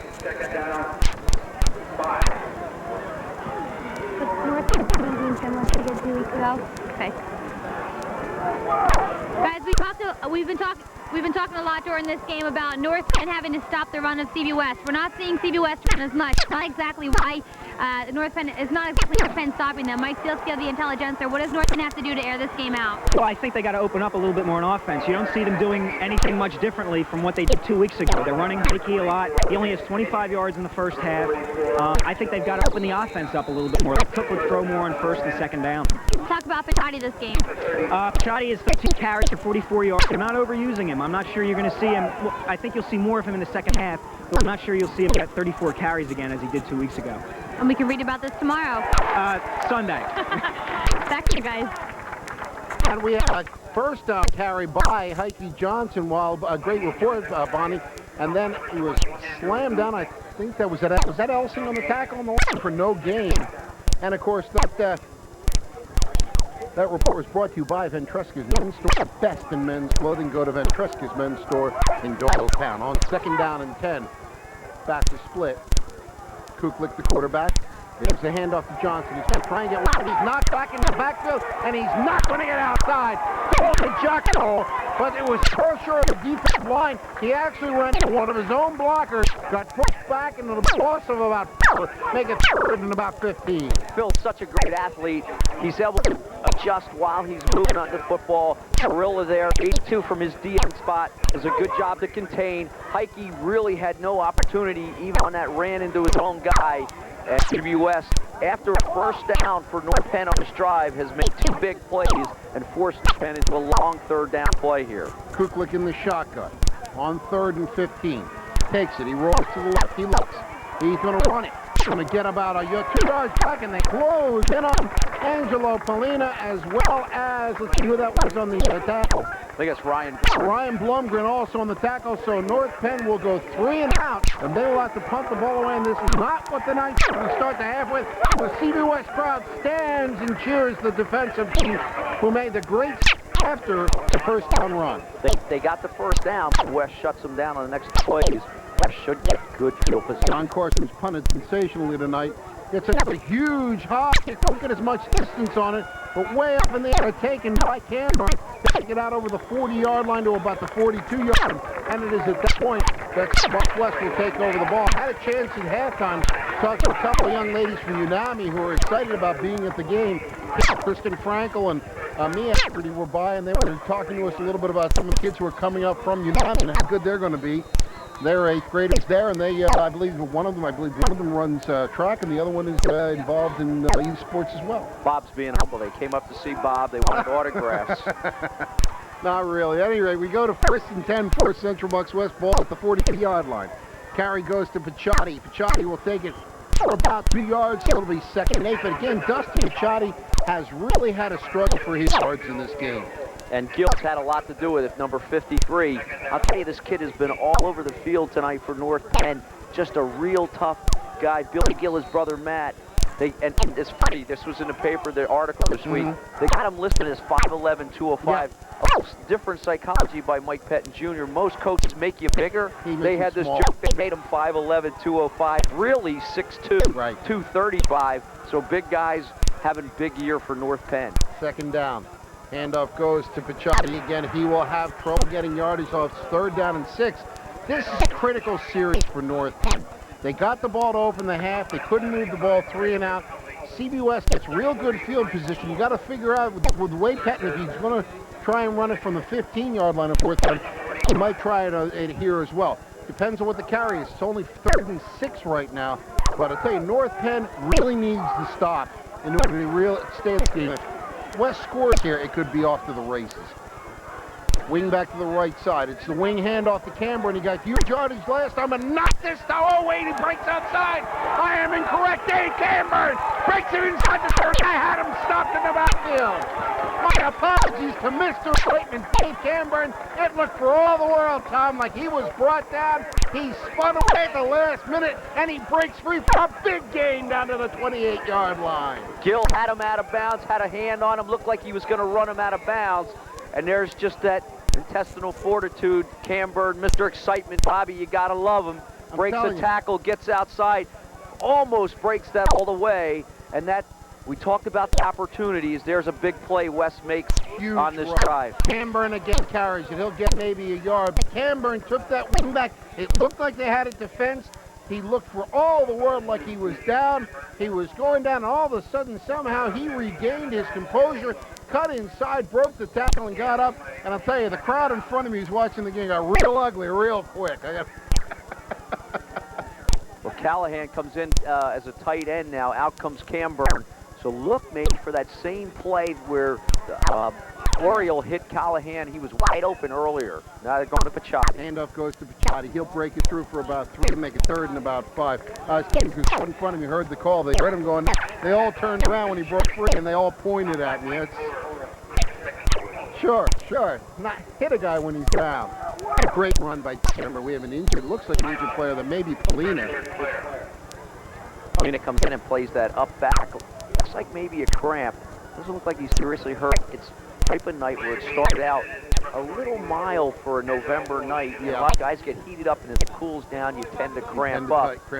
And I'm sure that's what it looks like. That's what it is as you see him rubbing the leg there, the trainer for CB West. Also out there, the longtime doctor, Dr. Meister. He's been with this program forever. His son and I, Billy, played football at East. And Doc Burmeister out there again. Absolutely.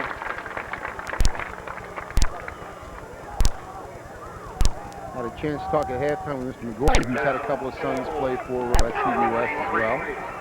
Joe McGorry. Great family feeling when you go to these games. Both teams. A lot of families. On third down 5, it goes to Picciotti, and he's going to be nailed. And you got to know they're going to go for it on fourth down. If it's not Billy Gill, it's Matt Gill. It's Gill. I mean, these guys have just been all over the field. If it's not one, it's the other. Mike Pettin Jr. is going to miss these guys next year. Yes, he is. They have been huge in more ways. They've been a lot bigger than the 5'11" that they are. They played a lot bigger than the 5'11". They're bigger and strong. So fourth down and about 2. They've been successful in all their fourth down carries. And they're successful again. Oh, and he breaks free. He breaks free. Does he have it to the 1-yard line? Oh my! Dustin Picciotti took the dive and realized, wait a minute, my knee hasn't touched yet. He busted it down to the 1-yard line. It's first and goal for the Mighty Bucks. And there's pure heart by Picciotti. He wants it all the way, dives over. You're going to see it right here. He dives, never loses his balance, able to keep it, keeps his feet chugging. North Penn team thought he was down. A great heads-up play here by the D-back. I think that's Francis to stay with him. Gets it down to the 1. It looks like he's going to punch it in here. And he's got the touchdown. He's in for the touchdown. Dustin right 33, and it's 13-0. Central Bucks West leads. Picciotti did the right thing. He didn't hear a whistle. You don't hear a whistle, you keep going. It looked like North Penn thought that he was down, but there was no whistle. The official didn't blow the whistle. He took off, and it was all they could do to keep him from going in the end zone. Well, when you have first and goal at the 1-yard line, it's money in the bank with Dustin Picciotti. Right up at 33, it's 13-0 Tumbled. We'll try for the 14th point. It's down, it's kicked, it's up, it's good, and it's 14-0, and this touchdown brought to you by Holbert. Score a great deal on a new VW Porsche or Audi from Holbert Motor Cars on Route 611 in Warrington. Now, since 1954, the Holbert family has been providing the kind of personalized attention that you'd expect to receive from family. Stop in today and tell them Sarah Homer sent you. So, the touchdown by Central Bucks West brings the score to 14-0, and now North Penn has put in, it's early in the third quarter, but North Penn has put into a almost desperation that they have to bring points out this time. Well, we talked about it at the beginning of the show. We talked it, the writer here, Selesky, said it just in his little piece there.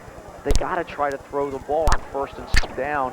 They've had some success running the ball, but again, they need 14 points now with 5 minutes to go in the third quarter, and they're not going to do it getting 3 and 5 yards. Absolutely, absolutely.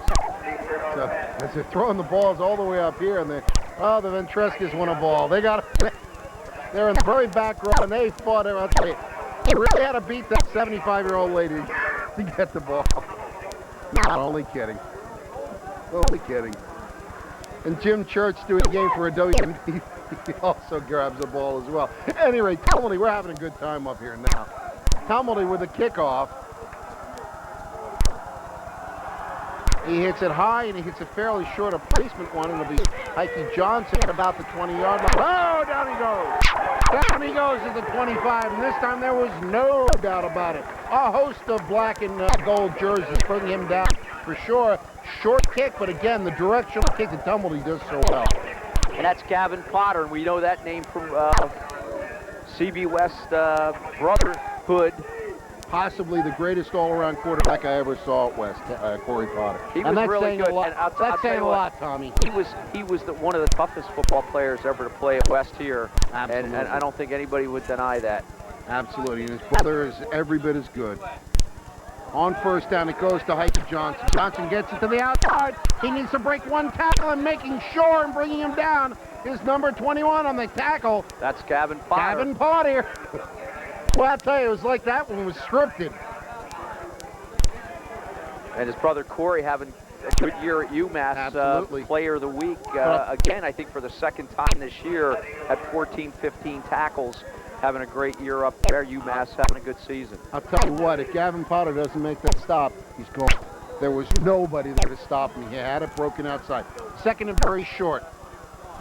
Single setback is Heike Johnson on second down. Kuklik with the long count. He gives it to Kapusta, and Kapusta will carry it for the first time up to about the 40-yard line. And Bonnie Blimminger, who do you have down the line?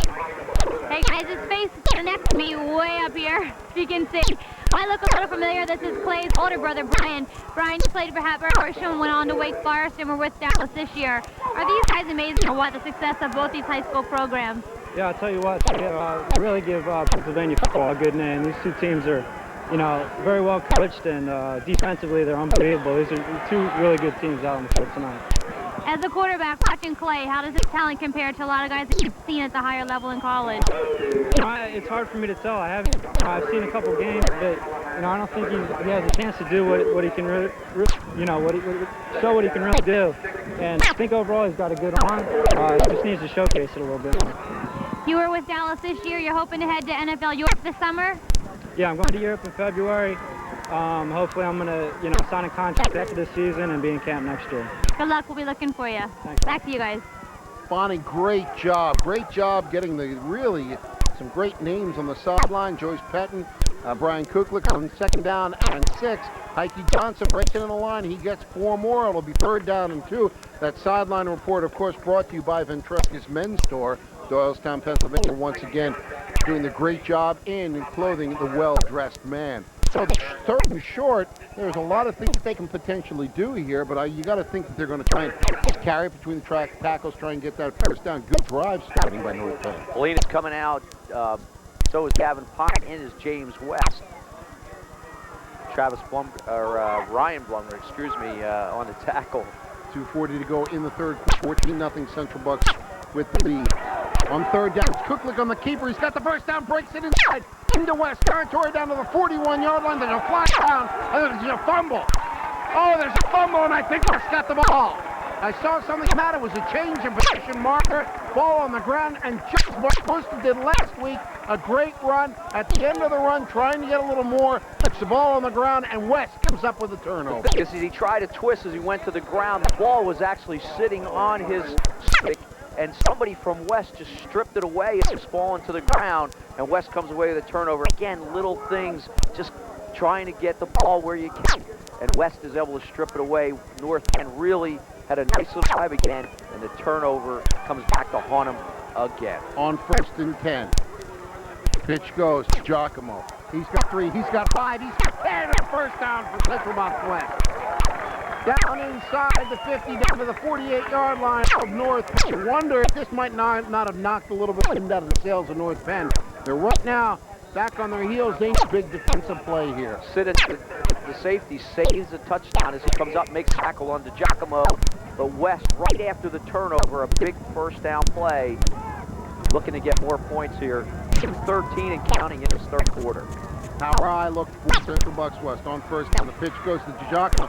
He's going to throw. He's got Andrew Elsing wide open, and it's going to be a touchdown, Central Bucks West. We saw that last year when they played Abington Heights. If you don't remember, where Council Reich High School, Phil Giacomo is the backup quarterback, and he's got a great arm. Elsing just kind of sneaks into the secondary, and I'll tell you what, Giacomo has somebody in his face and gets the ball. Giacomo, of course, was a backup quarterback. Throws it off his back leg and still puts it on the money. Andrew Elsing is wide open as Kenyon was a couple of weeks ago. Fields it at the 20 and out races everybody into the end zone. Tumbley's extra point will make it 21-0. The kick good. And again, that score brought to you by Holbert VW Porsche Audi. Remember, come in and visit them in Warrington, Pennsylvania. And tell them Lindsay Kelleher sent you. So the score goes 21-0. Well, we talked about Mike Penn Jr. having a play in his pocket, kind of a trickery type play. Didn't expect to see it tonight. It's the replay. Just gets the ball out there. Elsing's he's got 10 yards between him and 50, and he's just going to coast into the zone for a touchdown. Quickly, West has snuck ahead 21-0, 1:59 to go in the third quarter. You see something you don't usually see from the West team. They are really emotional right now. They're proud. They're jumping up and down.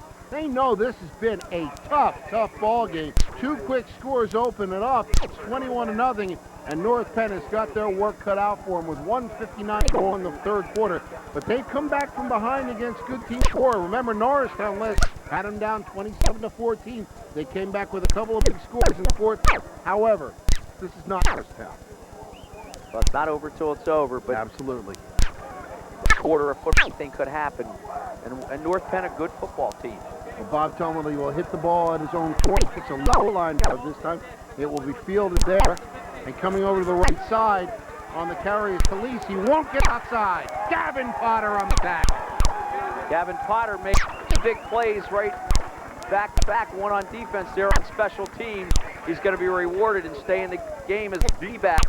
Here's Talise. Again, you try to run side to side. It's very tough to do. Potter does a good job there to come from behind, make the play. Also in on the tackle there, number 10. That's Jeff Johnson. And that CB West, North Penn in a hole. That replay brought to you by Doylestown Sports Nutrition Canning Center on first down. The carry goes and not getting too much yardage on carry. It'll be second down and about 7. I believe it was Ekapust on the carry? Actually, it was Kuklik. He just runs a keeper behind his fullback, gets up the field. Nice horse collar tackle there. I believe that was Callahan. Actually didn't catch his number. It was either him or Bumpkin. And again, they got good yardage on first down. They just haven't been able to make big plays. 2nd and 6. Backs are split behind Clay Kuklik. Now I know with the man in motion now. That is Raymond McKnight. The handoff goes to Heike Johnson. He'll get 5, maybe 6. He may have that first down on that spin. He really barrels in there. Let's see where the spot is. It's going to be very close as we're inside just about a minute to go in the third quarter. And a reminder that Montgomeryville Cycle Center are proud sponsors of high school football. Now, Montgomeryville Cycle Center has a great selection of cruisers, sports bikes, and ATVs. Take time to stop in today at their new showroom just off Route 309 in Hatfield, Pennsylvania. So they're going to measure for the first down. Minute 3 to go in the third quarter. It looks like he may have it. Looks like the ball is, he's got first down. So, again, they moved the ball as well against CB West's team all year.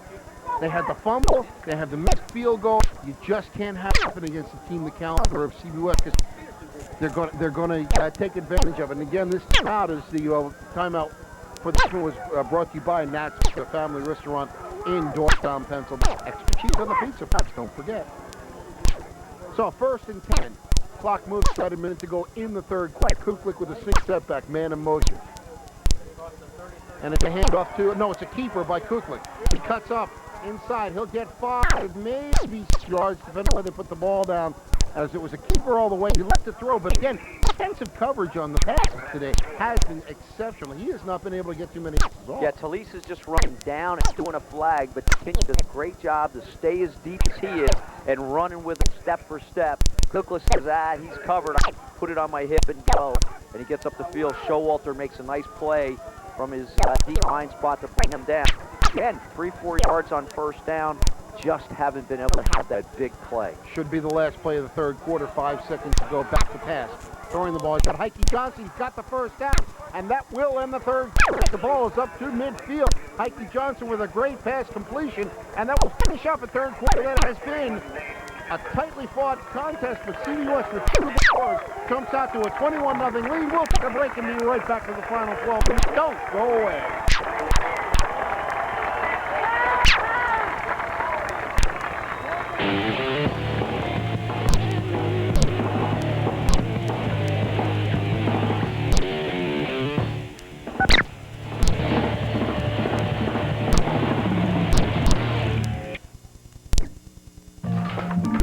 Dad, where are you going? I'm going to play a little golf. Why? Because it's Saturday and it's the day that Dad plays golf. Why? Because I really golf. But why? Well, good question. Because most of the time I just spend the day chasing a little ball around the course.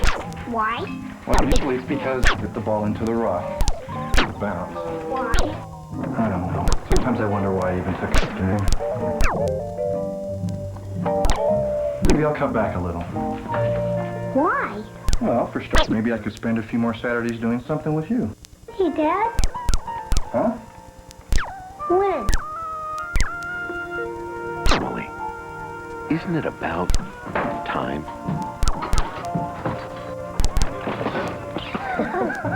From the Church of Jesus Christ of Latter-day Saints.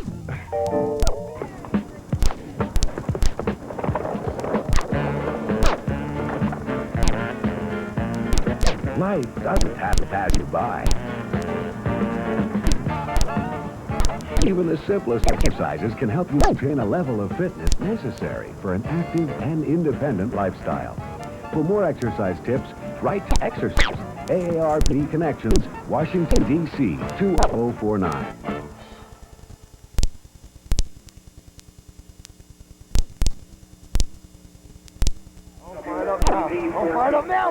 And we are back as fourth quarter action about to start. You see the Bob Lynn carpet on the scoreboard showing 21-0 for Bucks West leading North Penn. Reminder that nobody does it better than Bob Lynn Carpet One. Family owned and operated for over 50 years. Call 215-348-8116 or stop by and visit for your free estimate at 640 North Main Street in Doylestown. Fourth quarter starts. North Penn with the ball and the wind in this quarter.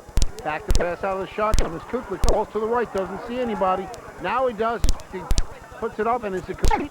Yeah, it's a completion. A well-thrown ball. Heike Johnson on reception.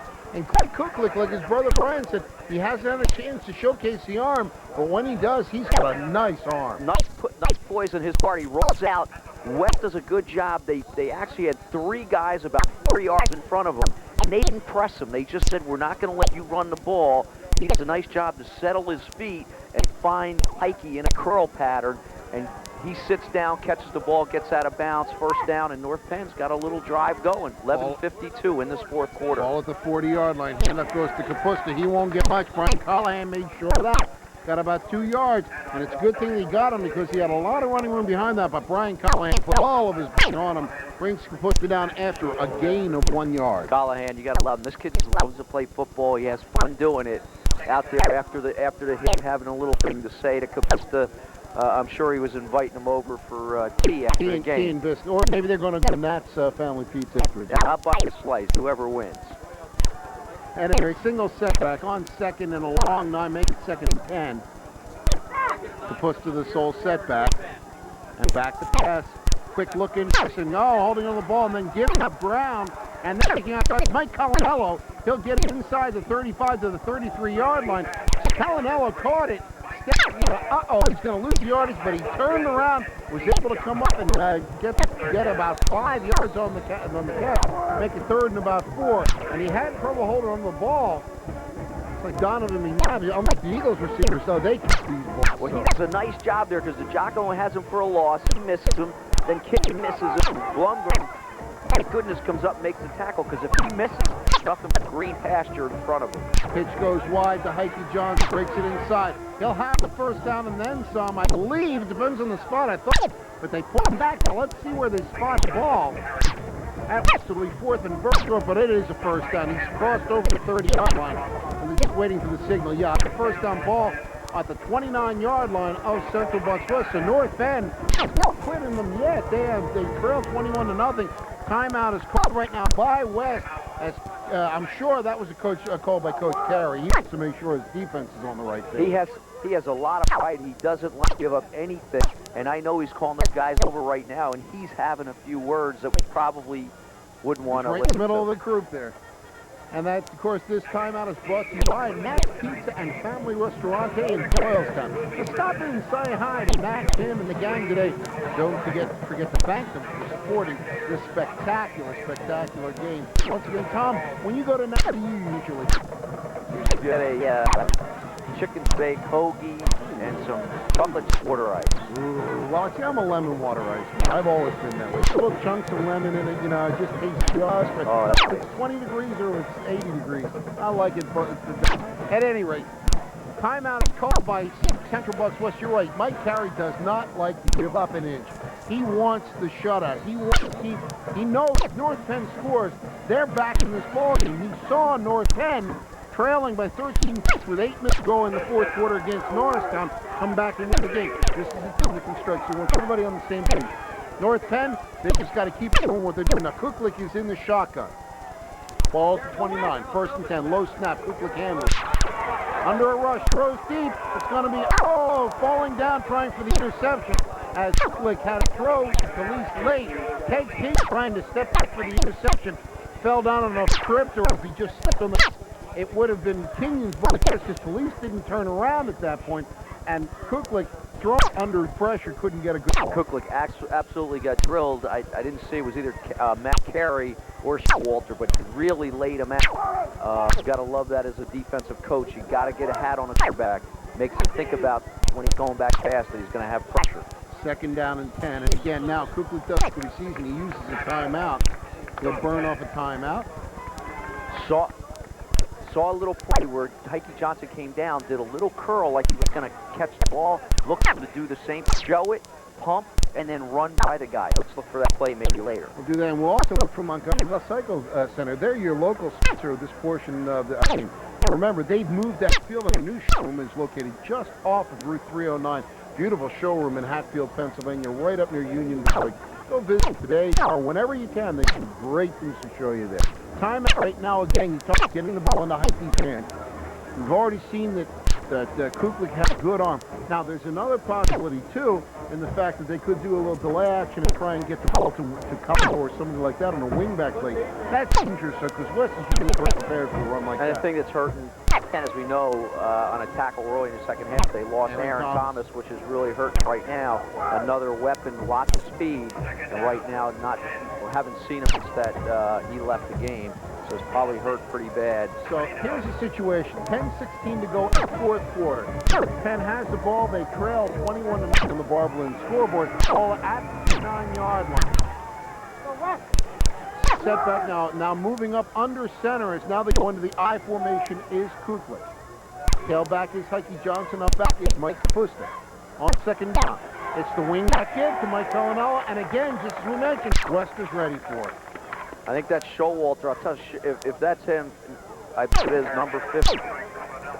He has played a great game on defense. You talk about Angelo Polina and Pachati and Blumgren, but Showalter's just had a monster game tonight inside. He's really made some big plays there. A counter play, which always can go for big yards. He was right there.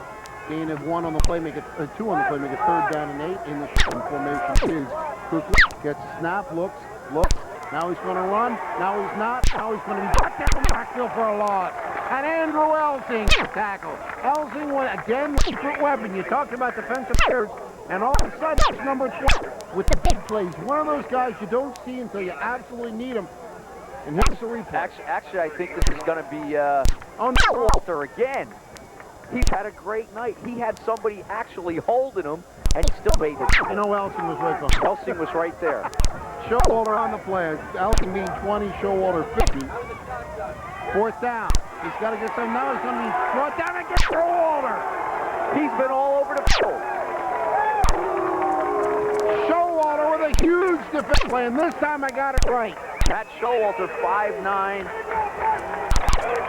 195 pounds. He plays off the line and D-line, and he's just had a great night. He has absolutely a huge night. Showalter has just been spectacular. That defensive series was all he's doing. Tremendous play. Matt Showalter coming up and just doing a spectacular job. My apologies to the Showalter family for having Andrew Elson the one tackle, but you know he was right there. Good play and a great job by Doylestown Sports Nutrition and Tanning Center, who are the sponsors of that slow motion replay. On 1st and 10. Man in motion is flung. Oriole at quarterback. The pitch goes to DiGiacomo. DiGiacomo is going to hit it. Gain of 1. I'm going to be careful. He hits him going down because all night long they've been breaking tackles. So make it a gain of 1. It's 2nd down and 9.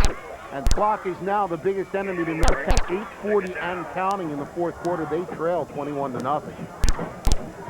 Boy, I'll tell you, that's as good a defensive series by one person as I have ever seen. You know what? I give a lot of credit to this kid. He's a senior, and in the last couple years, he had to wait to get his turn to play offense and defense on his team with that big defensive line. And he's in there 5'9", 195 pounds, playing guard and playing defensive line. That's amazing. Absolutely. Wing to the right. Back in motion.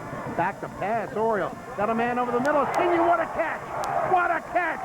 And taking the ball down. Is that King? No, I think it's Callahan. Let's take a look and see who it is. Whoever it was made it so it was Kenyon. I'm good right now with these numbers, but it was Ted Kenyon with a tremendous one-handed catch.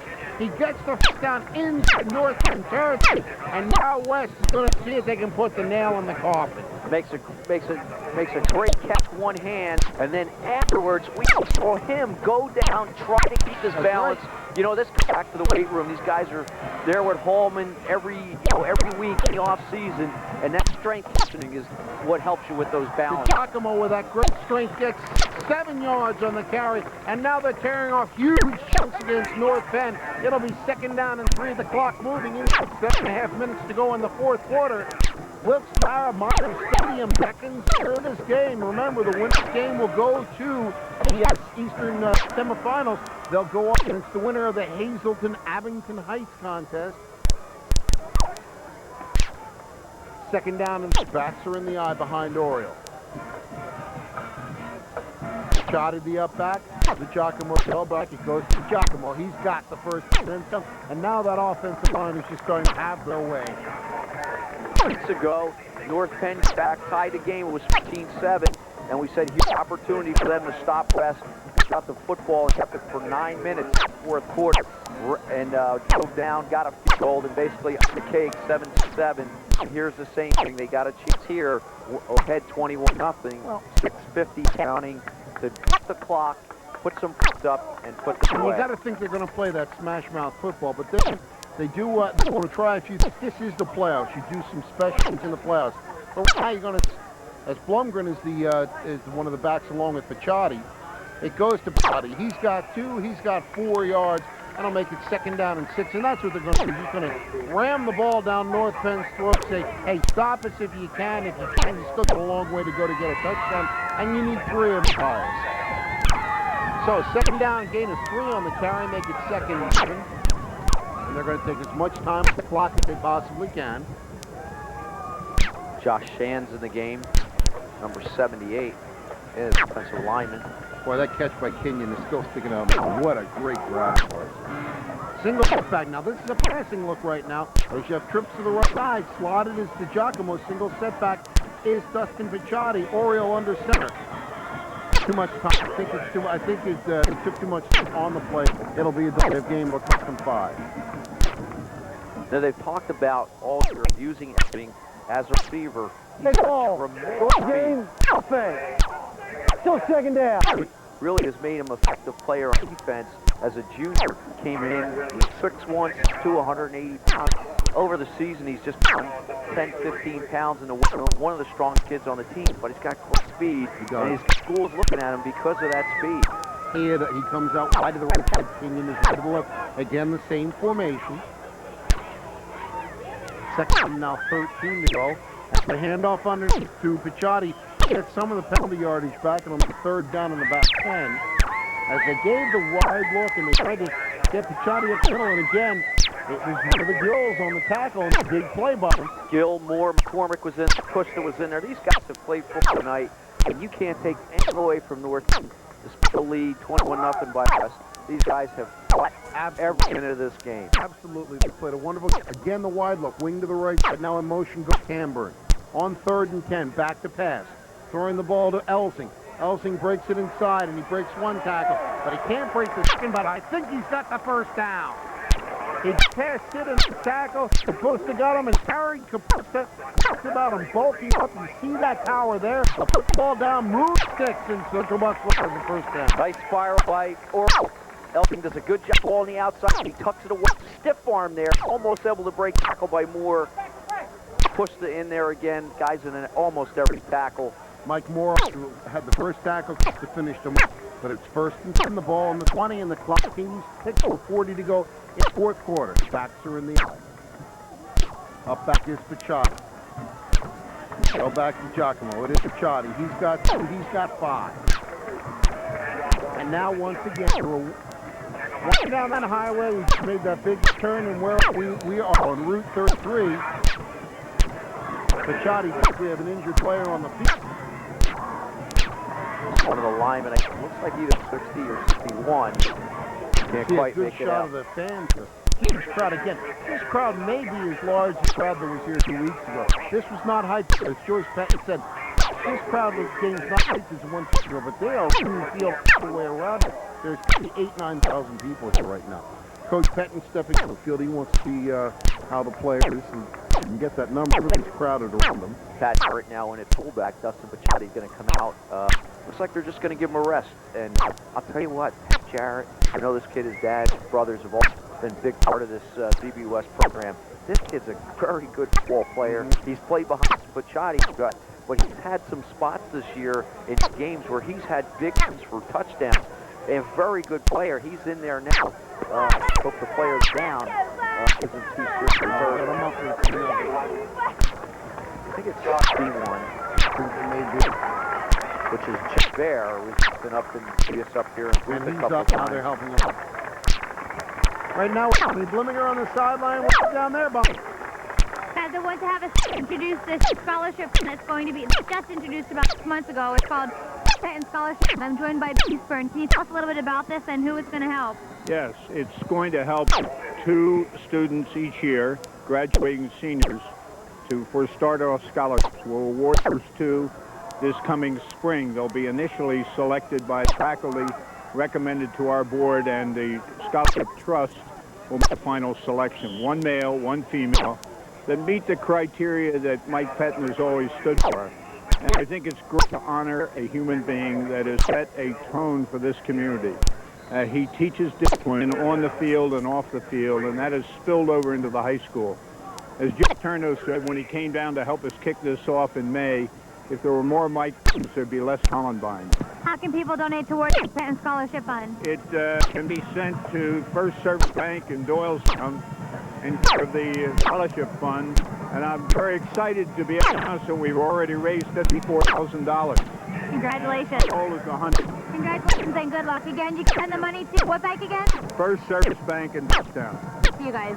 Great job, Lonnie. Great job, Bill Eastburn, for a great cause. $54,000 and counting. As you see, Dustin Picciotti tonight may be over offense. We'll see what happens.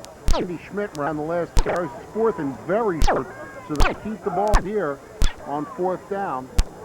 Orioles still quarterback. Handoff goes. Oh, being into the backfield. Not going to get the first down. North Penn, they handed the ball off to number 32. That was Adam Schultz, and they buried it. So North Penn will go over on Bonds, a big defensive hole, but only have 2:09 to go. And now all they can do is play for a bit of pride. Andy Schmidt at the fullback spot, also in depth, Riley 88. So Mike getting some shirts in there, trying to get some of the stars out of the game. Up 3 scores, 249. Smart thing to do. Do you think these kids, your juniors and your sophomores, an opportunity to get in some of these big ones? People are going to look at the for tomorrow, and they're going to see 21 and up, whatever the final score may be, 21 to 7, 28, nothing, whatever it might be. And they're going to see another typical Central Bucks West win. They went out there, North Penn, and so forth. But you know what?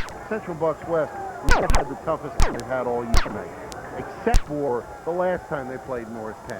North Penn came out there, moved the ball as a field goal just wide to the left, a fumble at the end of a big run. It could be a whole different ball game. Your hat's got to go off to Mike Penn Jr., Dick, the whole crew, Jay Joseph, and the whole crew for North Penn, and the kids who were out there. Mike Penn took a program over, a junior team over several years ago, that was constantly in the middle of the league. They had about 60 kids who go out for football. They had over 110 kids go out for football this year. That's what Mike Penn Jr. does. He brings it from the level. He brought it from his father, and the program is getting better and better. Heike Johnson on the carry. Strung out nicely and brought down on the tackle by Sean Wilson. Sean Wilson gets in there as a senior, playing in the district playoff game from his DN spot, comes up. Good nice job, contains the tackle, and his family right in front of us all give a big cheer. Great job, Sean. You gotta love the gift of this kid. Yeah, you do. And you gotta, as I say, you gotta take your hats off to North. A great team. Only 2 losses this year. If they do this game, my apologies, miracles can happen. If you lose, they would only have 2 losses, both to Central Bucks West. Nothing to be ashamed about. It's Heike carries the ball. He's still struggling for yardage, and that's a mark of a champion as well. Heike Johnson doing everything that he can to get his team on the scoreboard. Penn Jr. is not going with a pass. He's going to run the ball down. Clock running under 2 minutes to go in the 4th quarter. 21-0. Central Bucks West with the lead. It looks like they are headed to Wilkes-Barre against either Hazelden or against Abington Heights. A lot of seniors in there. Mark Roth, another guy I know playing his senior year. Andy Schmidt, a chance to play. Joel Cole there. Nick Liggett, some of these other seniors. Gary Lutz, John Bear, Mike Wilkins, Jacob Sands. Some of these guys, seniors, playing in a couple of their last games. Another big tackle there on a play. That's actually number 15 there, Bobby. Mark Roth. Mark Roth on the carry, on the tackle, rather. Heike Johnson will be 4th and 2. And we would be remiss if we didn't say something. This looks like it will be at least, well, not for the season. If North Penn loses tonight, they should have one more game against LC, which is going to be a battle in itself, even though Lansing Catholic has fallen a little bit of hard times this year. On 4th down and short, they're going to go for it here. Possibly. Let's see what they do. Yeah, they do. They carry the ball. And getting the first down, it appears, will be North Penn as there's 45 seconds to go. But we had an opportunity to go into the North Penn LC game, of course. This is a great one. And I mean Heike Johnson. This is a talented young man who has played his heart and soul out for this team for the past 3 years. Had a chance to watch him as a sophomore 2 years ago. And you knew when you saw him run, there was something special. He worked hard.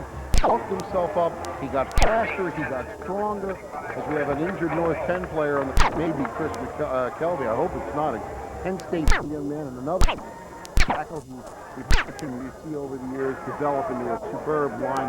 But Heike Johnson has just been a wonderful, wonderful asset. I've seen the kid through high school from North Carolina. You can't say anything but good things about him. He's going to a great program at UVA, and I'll tell you what, you don't, as you see the trophy for the District 1 championship being held right now, that will go to the winner of this game. Looks like Central Bucks West again will win it for whatever number of years in a row this is, but Heike Johnson, and it is McKelvey who's down there, and that's unfortunate. This is the 3rd straight year they'll win the District 1. That's right, Plymouth Whitemarsh had it prior to that. But now, this is a kid in Heike Johnson to go back to. Just really, University of Virginia, say, it takes a special person to go to UVA. It's an intelligent person to go to UVA. And he's headed there. Chris McKelvey coming off the field. It looks like he got dinged on the leg. It looks like he's okay. He'll join Ben Barber in Virginia. Yes, he will join Ben Barber. And, of course, Chris McKelvey will be joining a host of local players up at Penn State. And do you think that Mike Penn Jr. had anything with Heike getting there? Because he played at Virginia. You think? George Welsh with a great program. Again, state influence at UVA and George Welsh. Right now, a little confusion as we have some questions. Substitution. Now the clock will run. Pitch goes wide to Heike Johnson, cuts inside, he's got 5, still dragging people along. Well, I'll tell you, and I said my piece about Heike Johnson, but it just shows you right there what makes him the great running back he is. 7-yard gain on the carry, the clock will run, under 20 seconds to go. And this is a class act by Coach Penn Jr. He could have gone for the pass. He could have tried to slow it down. He knows the game is in West's hands now. But the thing, shake hands and live to fight again next year. Now he goes back to Penn. Under and down he goes. Down goes. And the tackle appears to be made by Bob Warden. That will do it for the 3rd consecutive year at Central Bucks West. District 1 champions.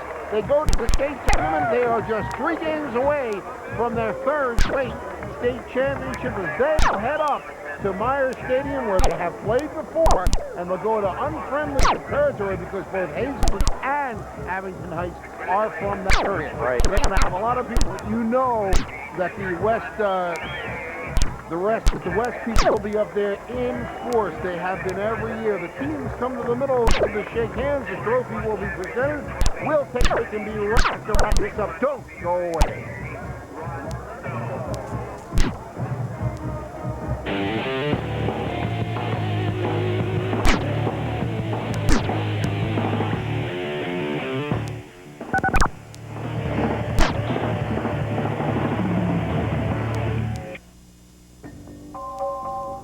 You know who I am.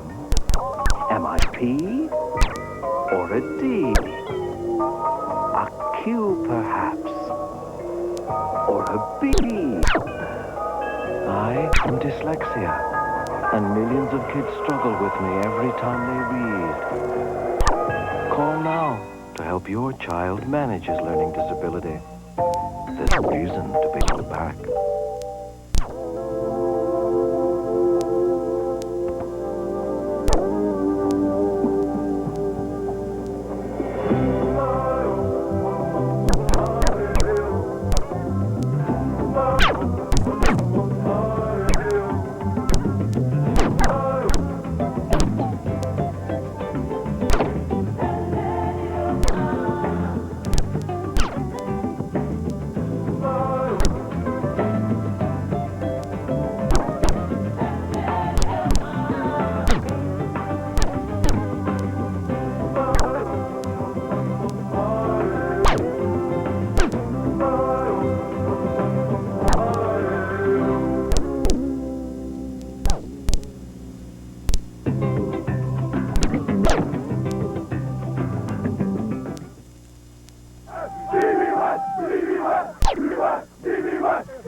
Well, the District 1 champion CB West celebrating in the middle field here at War Memorial Field in Doylestown, Pennsylvania, where the Bartling Carpet One scoreboard tells you the story. West defeating North Penn for the 2nd time in 3 weeks by a 12-0 score. Bob Friedman along with Tom White. Bonnie Blimmiger will have some midfield comments and some interviews, I am certain. Tommy, for 2.5 quarters of this game, it was everything you could possibly hope for. Actually, North Penn had a chance to take the lead early in the game. Field goal just skittered wide off the normal accurate foot of Wes Heinel, and West took advantage, went in and scored a touchdown. 7-0 at the half. I think that's the closest score that West has had entire year at halftime. Second half, a couple of nice plays by West. A big pass by Phil DiGiacomo sealed the doom for North Penn. North Penn will go home, play one more game, but I'll tell you, we knew last year it was going to be a big game. Every year we end up in these big games and you see the trophy being given out to CB West. Defense wins championships. That's right. You don't let them score, you can't lose. And they did a great job, even though Heike had runs of 4 and 5 yards, 4 and 5, they didn't give a big play. That's the key to being a good defensive team. And CB West has shown it all year. Again, tonight I looked down there at the scoreboard, 21-0. You don't give up points, you can't lose. Well, you looked at these teams, as I mentioned before you made the comment. Last year you said, boy, is it going to be exciting this year. All these kids are coming back. Orioles back.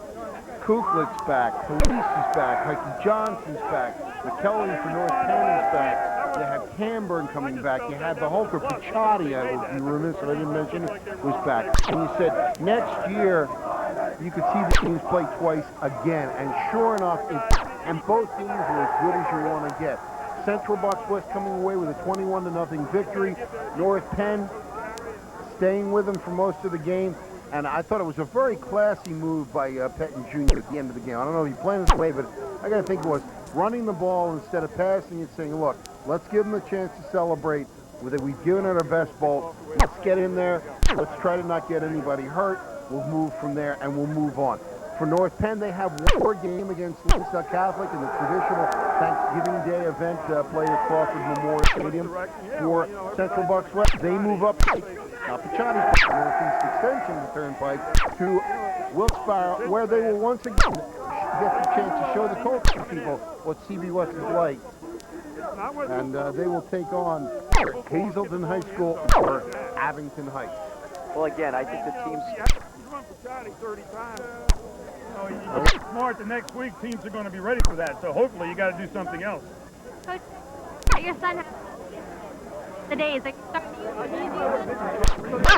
It's getting more like the old conservative me, and maybe I'm starting to loosen up in my old age. I don't know. Congratulations, we heard you had a grandson. Yes. Does it kind of life into perspective? Oh yeah, I was had on my mind. You know, you have to keep him a couple days more than the game. That does make you your priorities. Just take a look at what's important. What did you say to him after the game?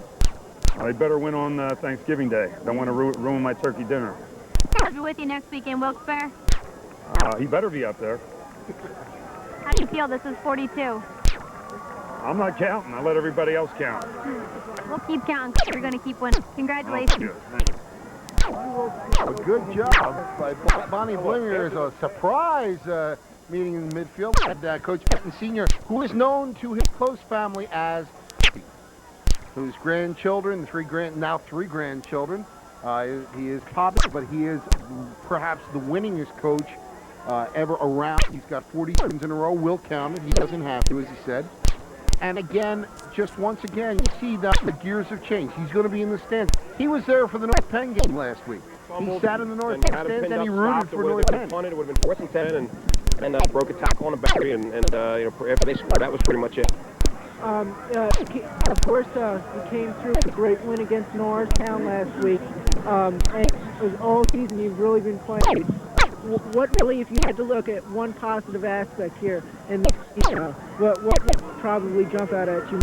Well, it's a great group of kids and a great group of seniors, and they work hard week in and week out. Unfortunately, we came up short in both games against West, but hopefully we'll round out the season with the win on Thanksgiving Day and back on this as one of the more successful seasons in North Penn history, and that's just a credit to our seniors.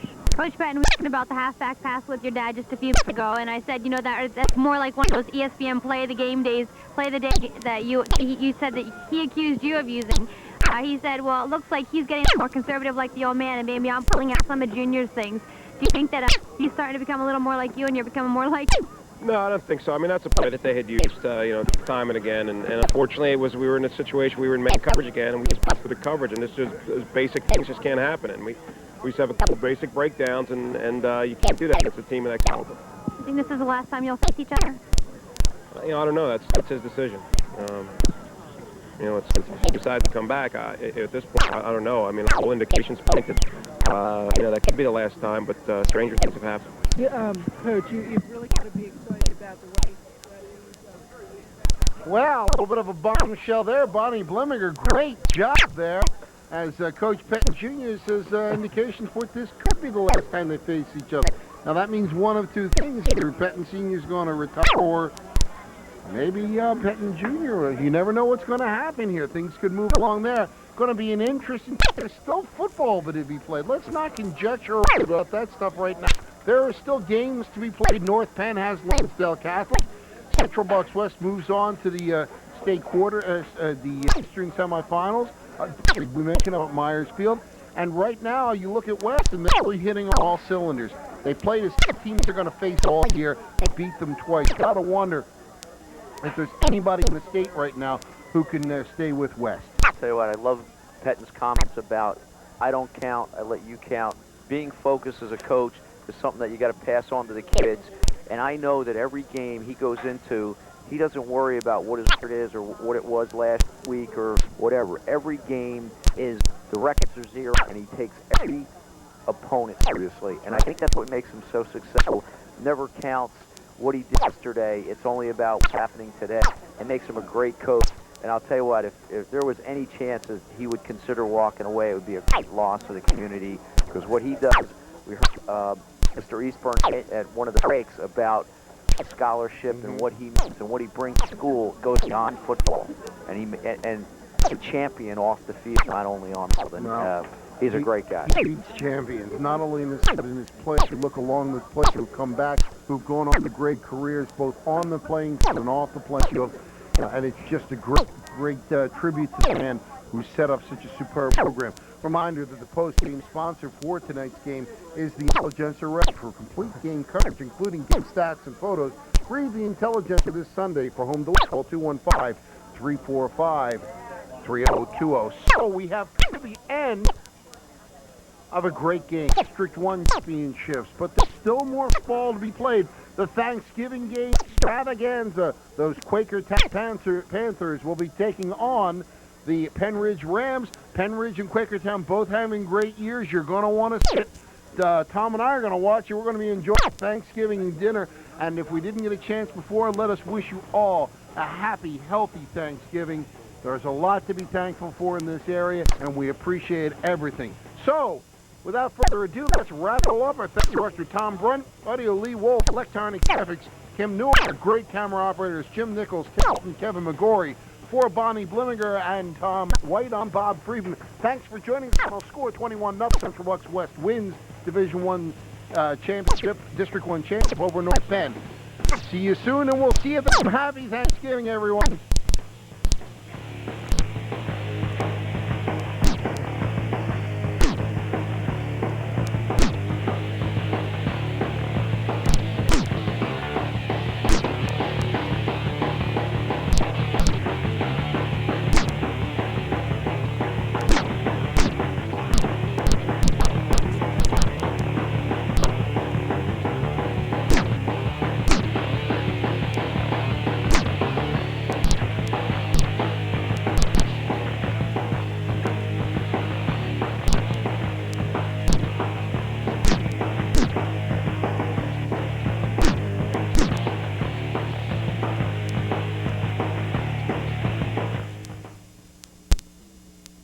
Dial right.